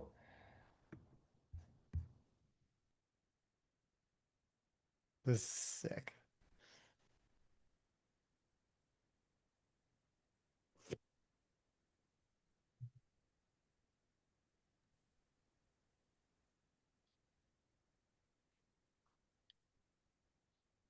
You need me to share screen or anything? Not yet. I've got to get it mirrored, and then we'll pull that screen up. Let's all put on our smart glasses. Igor, I saw you had Magic Leap 2 there. Jeff, I think you had HoloLens. Yeah, we'll all watch these with our smart glasses. Perfect. Perfect. Again, that's awesome. That's awesome. Okay, so in theory, you're seeing my screen, right? Yep, we got it. Avalon. Perfect. Yep. So this is Lens Explorer. So this is where our lenses all live. And I've got a couple that I've got saved here. So the first one I'm going to show is Nature Paint. So this allows you to see kind of the world understanding that we do. So this makes me kind of Iron Man, but instead of pointing rays and shooting lasers, I actually get to paint flowers and plants on my world. And so as I paint the wall, you get kind of these vines. If I go down to the floor, you start seeing different plants show up. And then when I go up to the ceiling, you get kind of these hanging plants. So that just kind of shows off kind of that computer vision world understanding that we have, where we can actually determine like whether you're looking at a wall or a floor or something like that. And is all that anchored? And that's all anchored, yeah. So as I move around, that content stays in place.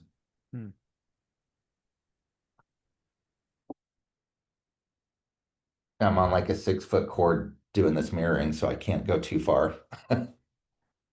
This next one I'm going to show is called Imagine Together. So this one allows me to give prompts to an LLM and then produce models based on those prompts. So watch that.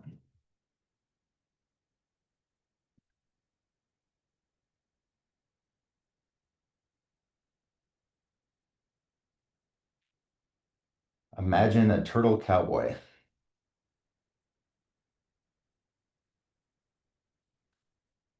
Just going to give me this little bubble. That'll turn into a 2D image. And then that'll turn into a 3D image here in a second.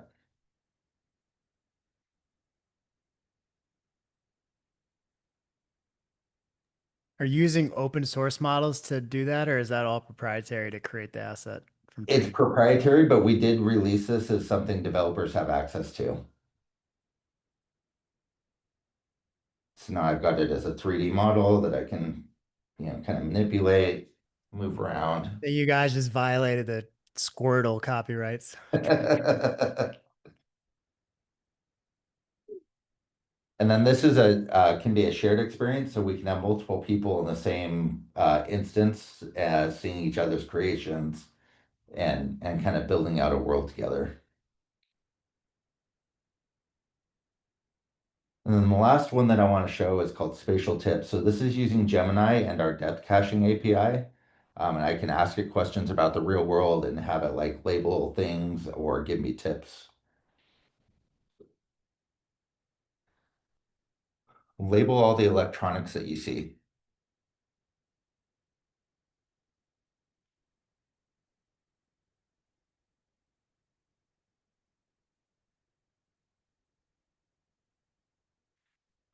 So you can see it gave me a laptop. When I look over at my phone, it gives me a phone.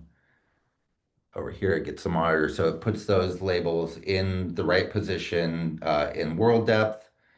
And then if I said, how would I turn on this laptop?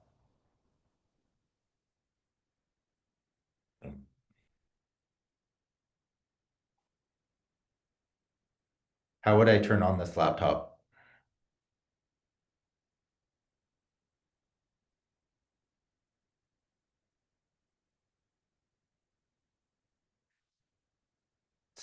So then it gives me, step one, press the power button located on the top right of the keyboard. So we've done this where we've given it like, how do I change the oil in a car? And it'll show you like where the oil fill is, or how do you change a tire? And it gives you multi-steps. So this is just kind of a small example of kind of the power of AR and AI together. Reminds me of Jig Space back in the day.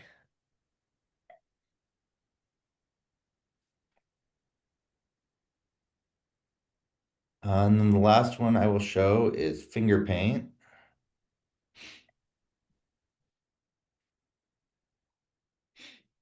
And again, this one can be a single or a multiplayer experience.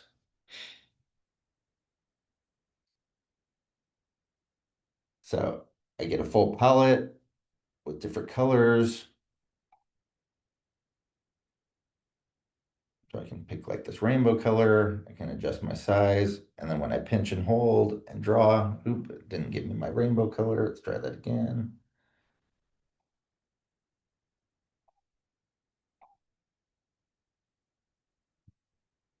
And I can draw an actual 3D space and see that from different angles, which is harder to do with a 6-foot tether than you would think.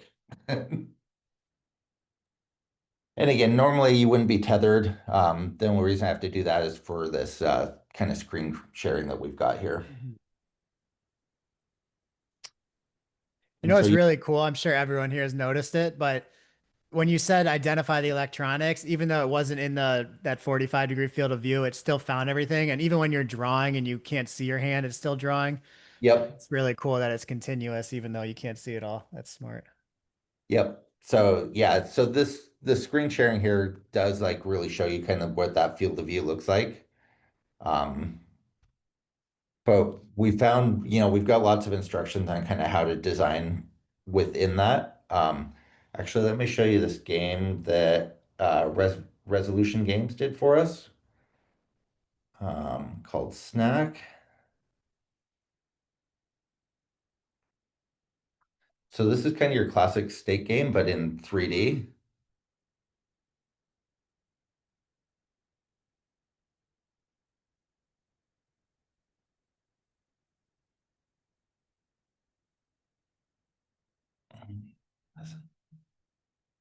There we go. So you see the snake there, and then as I move my hand around, it kind of moves him.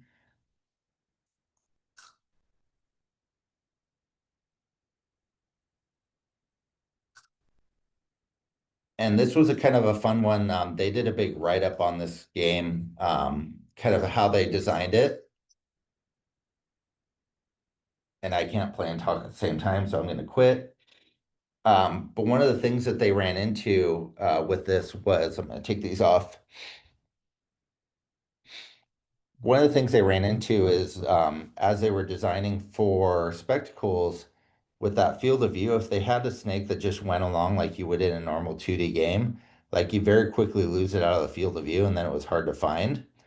Um, and so they played around with it, and what they actually ended up doing is instead of moving the snake around, they designed it so they actually move the volume around the snake, and the snake always stays centered in your field of view.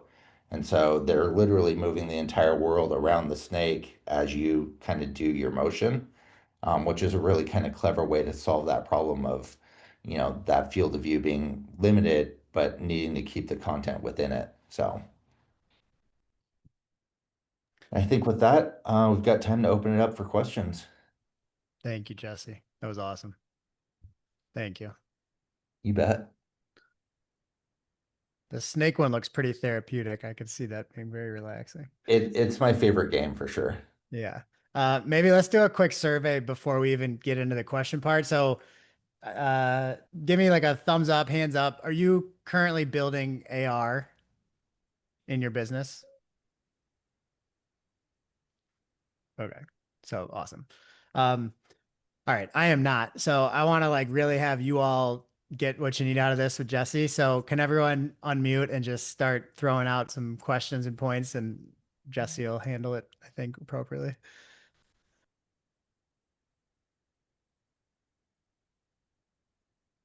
Go for it, Itya. Yeah, hi Jesse. Thanks for the demo. Was wondering how your team is looking at real world fashion. We built a technology that brings real world fashion onto photorealistic avatars of yourself, and it's the same kind of avatar that can go into a real life call. So would Snap be looking at using that as a use case to feature real world fashion? So with spectacles, like you get into all kinds of weird idiots trying to do that. Typically because you can't see yourself very well while you're wearing the glasses. And then mirrors play all kinds of havoc with trying to do depth and whatnot. Mirrors and windows are very hard for AR glasses to understand that there's not just like a hole there, like it thinks it is. This is something we've seen more success with like our AR mirrors and kind of the filters on the Snapchat side than we have with spectacles. There are lots of brands who are eager to kind of take a look and see what can be done in the real world fashion space. But it's not something we've seen a lot of success yet with spectacles. I do imagine over time as kind of these APIs and whatnot get better, and especially with segmentation and kind of the image processing, that's really going through a revolution with all the AI stuff right now, that is a problem that we will solve. But it's not something I think is kind of ready for prime time with these early generations.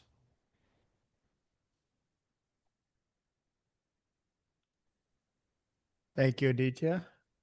I think I saw a question from Oscar in the chat. Oscar, you want to come up here? He was asking about how does the pricing work? Sure. Can you hear me? Yep. Yeah. I'm gonna run to the bathroom while you do that. This 2-hour thing killing me. 1 second. Cool.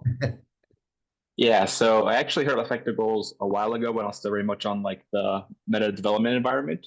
Back then I heard that like in order to get Effective Goals kit, a developer you have to pay like $100. Is that still the case, or is there like a new program, or how does the whole thing work? Yeah, so the developer kits are a subscription. So like you said, it's $100 a month with a 12-year commitment, or a 12-month commitment, not 12-year commitment. That would be ridiculous. $100 a month with the 12-month commitment. That gets you access to the glasses, our engineering resources, kind of that community. And then we really try and work with you closely to work on what you're building, and whatnot. We do have like educational pricing. So if you're a student or a teacher, we actually cut that price in half. So you get $50 a month. Um, but yeah, we're still kind of sitting at that subscription pricing right now for the developer kits. Great, thank you. Yeah. Following up on the same question, on your website, I've noticed that if there are some clients and users who are interesting for you, you may consider them developers and sell the glasses for specific customers, right? So we don't sell them at all. We do I like, mean, yeah, rent but them. yeah, Like, but yeah, I mean, we definitely have some non-developer kind of early adopters who have Mhm. done the subscriptions. Yeah, that It's we've, doable. yep. Okay. And everybody's talking about consumers, but are you considering some special programs for the businesses, let's say? Yeah, so I mean, consumer is really kind of the goal that we're pushing towards, but one of the ways that we think that'll happen first is in kind of this location-based entertainment, so B2B to C type of scenario. So we do have things like some bulk pricing where if you're doing a location-based experience, and need to get, more than one or two units, we can work with you on that kind of stuff. Enterprise is kind of a whole different world, one that I've got a lot of experience with between Magic Leap and Microsoft, and it takes a lot to support that, across like MDM and authentication and um, certifications and whatnot. That's not something that we're really interested in tackling at this point, just because we are kind of staying hyper focused on the consumer side. Naro, go ahead. Hi. So I had an opportunity to try Spectacles last year on AWE in Vienna when you introduced it in Europe, and I was quite pleasantly surprised at how well the co-location works, or the shared apps, so you call it. And I was wondering if there are any, what are the limits for the shared apps?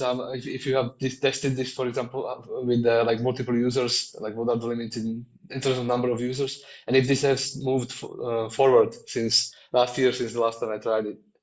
Yeah, so what you're talking about is our connected lenses. So this is our multiplayer stuff. So for those who don't have experience with it, you can start a multiplayer experience. The first person to go in starts a session. They kind of look around, it maps the area. The next player joins, kind of looks around, it localizes the two of you, and you're in a shared experience together real pretty quickly. It's one of my favorite features because, for years and years and years, this has been a really tough problem for people to do co-located experiences. Typically, you have to print out a QR code and everybody looks at the QR code, and it's just kind of a pain in the butt. And developers have really had to roll their own systems for this, across the board. So, yes, it's gotten better. You can comfortably do about 16 people in a session. We've had up to 32, but as you can imagine, like the more people you add, the more performance cost there is. And so when you start getting into those high numbers, you really have to pare down your experience so that you're not overloading the classes. And then we do have some updates coming to that coming up, to where kind of that onboarding or getting into that experience gets even easier. So more on that probably in October as well. Okay, 32 is quite a lot. Actually, I can't even imagine 32 people in the same room. And that kind of brings a follow-up question which I had. Does this also work as like remotely? Is it possible to join? For example, you have a group of 8 people in one room and then group of, I don't know, another 8 people in different room, or do they all have to be in the same room? So currently it's all in the same room. We are talking about like how do you do those connected experiences remotely? You quickly get into this world of like how do you tell who's remote and who's in the same space? How are you showing people? Are they avatars? How are you tracking them around? What do those avatars look like? Like it gets infinitely more complicated to do those, especially if you're talking about some people co-located and some people remote. So we're definitely exploring it, but nothing that we're ready to move into yet. Awesome. Thanks a lot. Yep. Good questions, Noro. Naga, you there? Yep. Can you hear me? Yes. So I know most of this is on your proprietary platform. Worked at Magic Leap 2 prior. Some of my use cases require video streaming through sensors, like beyond line of sight sensors and IP cameras. With the Magic Leap 2, I was able to offload APKs. Is there any way to get an APK loaded or side loaded with off-the-shelf government development kits? Because that was my main concern. And I think my answer is going to lead to no, but I'm hoping you can give me some other suggestions. Because I think I can do IP. Yeah, no, not currently. No way to bring in like any APKs or anything like that right now. Thank you. Naga, are those Meta Ray-Bans that those have cameras on it? Looks like. Yes, sir. Yeah, we got 100% of people with smart glasses here. So Nene asked in the chat, is there a relationship with Niantic Spatial that will be open to devs as well? So yeah, that was something we announced at AWE is we have a partnership with Niantic Spatial. So they're working on bringing their VPS solution to Spectacles and working on being able to open that up to external developers. That's awesome. Thank you. Yeah. I have a question. Does anyone else have a question? Otherwise, I have one. Oh, I want to know any swag highlights at LensFest coming, like the best swag ever. I don't know. I have not seen any plans for swag yet. Whoever does your swag, you gotta make sure they never go. They're awesome. That's our brand experience team, and yes, they do a pretty amazing job. Jesse, I worked at Meta, and I feel like something that we overshot was we built a lot of tech, and then it was a very complicated developer kit, and frankly, we still have never gotten it to like a consumer version. That to me has been like the Achilles heel of basically the last decade of all these products is like Magic Leap developer kit never goes anywhere, Meta developer kit never goes anywhere. I think there's like a very effective use case right now with glasses that don't have any field of view, any holograms, but are just voice controlled as like a consumer device I can use daily now. And then obviously the hope is we get to this hologram state. So, and maybe you can't talk about this, but do you have like does Snap have a different track of how they're thinking about the different levels of this stuff? So for example, Meta released their Ray-Bans, which Naga had on, and then I think the rumor is in a few months, they're going to add holographic stuff or some sort of heads-up display.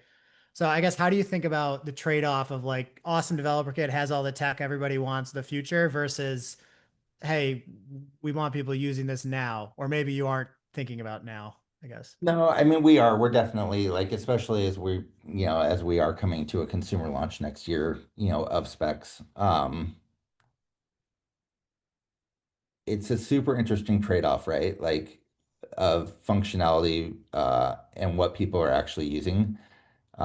Even when you look at the Meta Ray-Bans and you go talk to people and ask them what they're using them for, occasionally snapping pictures, most of the time listening to music. There are a very high-end set of headphones that occasionally you can use to take a picture. And even like the AI features are, I know Meta's been doing a lot of work to kind of roll those out and improve them, and they've done a great job with that. Definitely give them credit. Like, I think the Ray-Bans have been a success that even they didn't expect it to happen. I think part of that is less about the technology and more about the fact that if you're going in to buy a pair of Ray-Bans anyway, and it's $50 extra to get this extra functionality, why not, pull the trigger on it and check out kind of this new technology. I think we're definitely on the track of like, we have a set of features that we think are interesting to consumers as we try and move to this world of, not necessarily replacing the phone, but making it so you don't have to pull it out of your pocket as often. Um, and still what that looks like, I think is hard for everybody. We even see this kind of on the developer side, like, we've been moving towards consumer glasses, for a while, but even the experiences we see, I think people build for the devices that they have access to and they can see today. And so when you've got a headset like, even our current generation where your battery life is 45 minutes, they're a little bulky, you probably don't want to wear them any longer than that if you don't have to. Um, so people build within those constraints, even knowing that like, a consumer version is going to be lighter, less bulky, longer runtime. They build to the constraints of what they can see and what they know today. And it's hard for people to make that leap, into that next generation, and start building experiences for that. And so that's kind of one of the fun and interesting parts of my job is like, how do I start leading people to water before they can see the trail.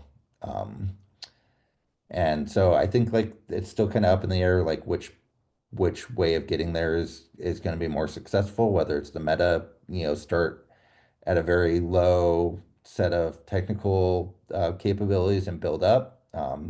Hypernova, as somebody mentioned in the chat, is expected soon. That's going to be a single display, kind of heads up display.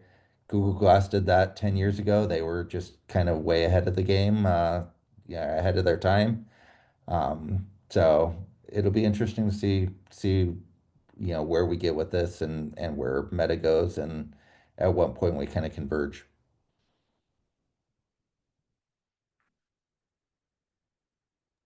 Thank you. Nene, I love that you're such a big fan. Yeah, I think like you guys, don't get enough credit for really pioneering AR. If you think about snap filters, I'll send you a really fun video of this child in Tibet that I was showing snap filters to when they first came out. And he's a tulku, which is like a recognized reincarnate of someone holy, but really sweet. And and it was magical. And I think the fact that you guys are optimizing for outdoors as well, which most people have struggled to, but that's the killer use case, So definitely, that's why I asked the Niantic feature, because I think these community location-based things are an opportunity that Snap seems to get, right, on how to bring people together and new ways to communicate. And so I'm excited about that. I think the thing I've struggled with you guys in the past, obviously, is like, how do we look at ourselves beyond just sort of being an indie dev and a cross-platform publisher, which is the way I look at it. And then also just like, how long it's taken to commercialize, I think, has been, but anyway, it seems like now is the right moment. And I was so happy to see the AWE announcement from Evan, because I think you guys can really put a stake in the ground that will be next level. Yeah, I mean, that was definitely a big one for me, especially on the community side and working with our developer community, because we didn't really have a path to monetization, right? Like, there's no in-app purchases. Even if there were, there's probably not enough people using the platform right now to where you could really make money off of that. Right. So this idea of like a wider consumer release and getting your application in more hands and having that, monetization opportunity, that announcement really kind of made it so I can tell that story to developers and be like, hey, now is the time to join the platform, build your experience, have it ready for next year. Yeah, I think you guys have done an awesome job around creating a creator community, but I would also love to see Snap really put some innovation on how businesses can be born on your platform and also scale to your platform, right? And I just haven't seen a lot of indicators for that yet, so I'm really hoping that's a shift, because I feel like the people who think of themselves more like a distribution platform are ultimately going to win, right? And even the AI platforms need to start thinking about this, like how can other businesses be built rather than just their own scaled on it, right? And then we've got like a killer new marketplace and new earning opportunities. Yeah, definitely. And that's something that we've spent a lot of time thinking about recently. And I think Don was kind of hinting at this as I joined. Like we actually, one of the indicators that your platform has kind of gotten to the point of being able to do that is when you can go have VCs kind of be the ones funding these businesses instead of like us being the ones funding all these projects. That's not something we want to be doing long term is spending a bunch of money on it. And so we actually, as Don mentioned, we went and talked to a bunch of VCs, especially in the AR VR space, and talked to them about like what at what point is it that this becomes interesting enough for you to consider investing in some of these projects and companies? And it really came down to them of like, either 1 million active users or 1 million in revenue. And it's like, okay, we're definitely not there yet, right? Like, there's not even 1 million of our devices out there to have 1 million active users, let alone, the idea that if there were, every single user would be using it. So we're just definitely early on in this game. But it is something we're thinking about and doing that research and kind of trying to prime the pump so that when we do hit that platform level, then all of Don's friends can come in and invest in companies that want to get started on our platform. Yeah, I think like what all of us, most of us on this call are struggling with is that 90% of our revenue is going through Meta, and it's so cyclical based on seasonality and then device sell-through, right? So it looks so much like console in the sort of last gen cycle, right now. And so it's impossible to get investors excited about it, but they are excited about the smart glasses. And there seems like there's some kind of story there. Do you know? Yep. But Nene, from my read on it, their definition of smart glasses is just camera, AI, audio. Yeah, I mean, that's why we have audio only right now too, right? So we can at least get out there. Jesse, did you hear similar stuff where they said like they see a difference in holographic heads-up displays versus just the audio stuff, or are they not really drawing that difference? They're not really drawing that differentiator right now, but I think that's because there's no consumer, Yeah. AR glasses with displays out there at this point. So I don't think that differentiation has happened in the market yet for them to even take notice. I have heard though that they're expecting it. So I think it's just like, how do you position yourself? I think I mean, Jesse's aware of this, but there's clearly a huge battle happening with the Metas, the Snaps, and the smart glasses providers of the world. And some vision will win out. And I think probably that's what you're seeing with the VCs are just watching that. Because we had Lightspeed maybe 2 months ago or something message us to come do a smart glasses specific one. And that was like a really interesting data point for me, just because they never asked about XR in the last decade, and then all of a sudden they wanted smart glasses related stuff. So I mean, there's definitely things that are changing, but then it's just a matter of, to Nenea's point, distribution ultimately beats tech. And so if there's no distribution, there's no product really. Yep. So I think that's the big risk here, which was that was our issue with VR for a decade, same thing. And so I'd really hope AR learns from that, as far as don't overcomplicate the tech and just get a dead ass simple product out there in the hands of people that can be sold in the hundreds of millions within the first 2 years. And Yep. no dev kits is my thesis. But I also don't know anything, so I'm also not technical. All right, Naga, do we all watch you just light up a joint, by the way, and drive smoking a joint for the last 10 minutes? Is that what happened? Okay, I think it was. I don't know if anyone else saw that. Tobacco. What? Yeah, Cigarette. tobacco. Okay, all right. Anyway, it's very funny. I watched. No, I'm driving to get to pick up my drone tape. Go get your drone. Okay. But All right. anyways, my main question was back up on the visual positioning system. Do you guys have GPS or any other data that can do relocation outside? Yep, we've got GPS and have developer access to that. As well as kind of the scanned positions as well. And we've got a whole That was my sample main around question. navigation. All right. Naga, Jesse's at time. I don't want to hold him over here, so we'll let him go. Jesse, thank you so much for doing the demo. We're not sure if you're gonna be able to pull that off, And then in the time that we had that conversation 10 days ago and today, you literally put together that whole presentation for us, or like that. Yep. Thank you so much. That is awesome. Absolutely. Glad to do it. Yeah. We have an insane group for you all. So like, I don't know how we can be of service, but there's a very few groups that have this condensation of passion for AR. And so I told everyone I'm shutting the group down at the end of this week. On Friday's our last event.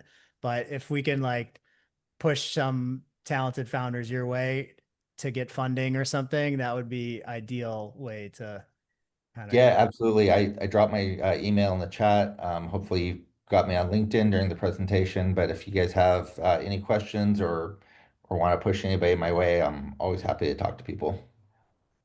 Okay, awesome. All right, and then as well, next week will be our final conversation, so I'll put the link into the chat right now. And other than that, let's clap it up for Jesse. Thank you, Jesse, again for coming. That was awesome. Thank you. You bet. Thanks for having me. Yep, absolutely. We'll see you on stage at the Lens event. Yep. Are you giving a keynote? I'm not. Evan and Bobby are doing the keynote, so they upstaged me this year. I don't know. Evan who? Yeah. All right. Thank you for coming. Yeah. Thanks all. Yep, absolutely. Thank you. Thank you. All right. Link is in the chat. All right, let's do a quick summary of lessons learned there. Both from Brandon, who was our first guest, for anyone who wants to stay, and then Snapchat, the second guest. We don't have to do this long, but just a quick 5-minute overview. Anyone take anything away from either one of those they felt was really valuable?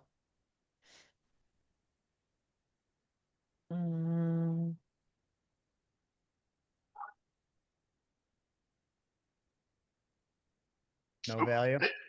I'll jump in.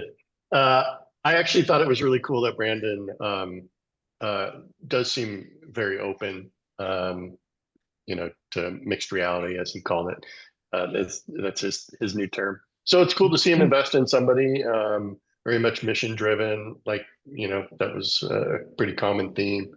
And obviously a founder market fit is also paramount. So I think common themes, but it's great. On the Jesse front, it's just a bummer about they're just so limited development wise, not having Unity support. Just fuck. That is like a walking repetition of meta DK3 or whatever. It's just way too much tech. Yeah. Yeah, the Snap ecosystem is just so strange to me. Like, they are so good at the tech that they're building, but it's so closed off. Even if it was open, like 45 minutes with 45 degrees, no thanks. Like, I don't want that. I wish that everyone would just build these AI listening glasses as the starting point. I think it's so much easier to scale up than down. Yeah, I think, Mike, to your point, I mean, I think there's just like, at this point, we've had so many conversations with so many people that there's clearly patterns. And like, I kind of feel like if we have more conversations, it's just going to be the same themes. And that's good because everyone should be hammering these themes into their heads. It's the most important thing. But like mission driven, founder market fit, or, if you don't have traction, good story. Like, how many times have we talked about that over the last 2 years, And so I agree. I think like a lot of this is repetitive in the sense that we've heard it all. There's very few new things that I'm finding. And I think that's a reason why I feel like we need to like take a pause here, is that I don't think we're learning at the same rate as what we were learning when we started this, myself included. I learn a lot from these too, right? Like, I'm interviewing them. So that's an interesting point, Mike. And it's also something that has been top of mind for me a lot, is like, these are just very repetitive themes now. And I don't really know how to make it different, or, so it's a good point. Fuck. Hmm. I also thought it was interesting that Brandon talked about like most companies eventually do go B2B. Like even if you're starting a B2C, that there will be a use case for B2B. And I did meet with an investor, and that's his premise. He's like, because when I talked to him about mine, he's like, no, you're gonna have B2B components of it. Everyone's gonna have a use case that goes toward that. So it's funny because some investors are like, just stay focused and, stay in this one area. But I agree with Brandon's perspective on that. Goes with the theme of follow the money. Mm-hmm. Usually leads the right direction. Even if you don't want to go that way, it works that way. Okay. All right. So next Friday, I've hired someone to, I've asked the same question at the end of each interview. What's the one lesson for founders? I hired someone to go through each thing and pull those answers out. And I'm making a video. So hopefully we have that by Friday. And then That's not an AI agent. There's like hundreds of hours of footage and no, it's complicated. Or maybe he's using AI. I don't know. I don't care as long as he gets it done. I just don't want to do it. But and then Friday I'm gonna do like a final summary presentation for everything. And then that'll be the wrap up of Spatial Collective. And then you all know where to find me if you need anything other than that. But this Friday will be the big goodbye event. So make sure if you're able to join there and make sure other people come too in the group if possible. Okay. Thank you. Thank you. Adios, everybody. Thanks for joining. Have a good one. Thanks, Doug. Yep. Bye.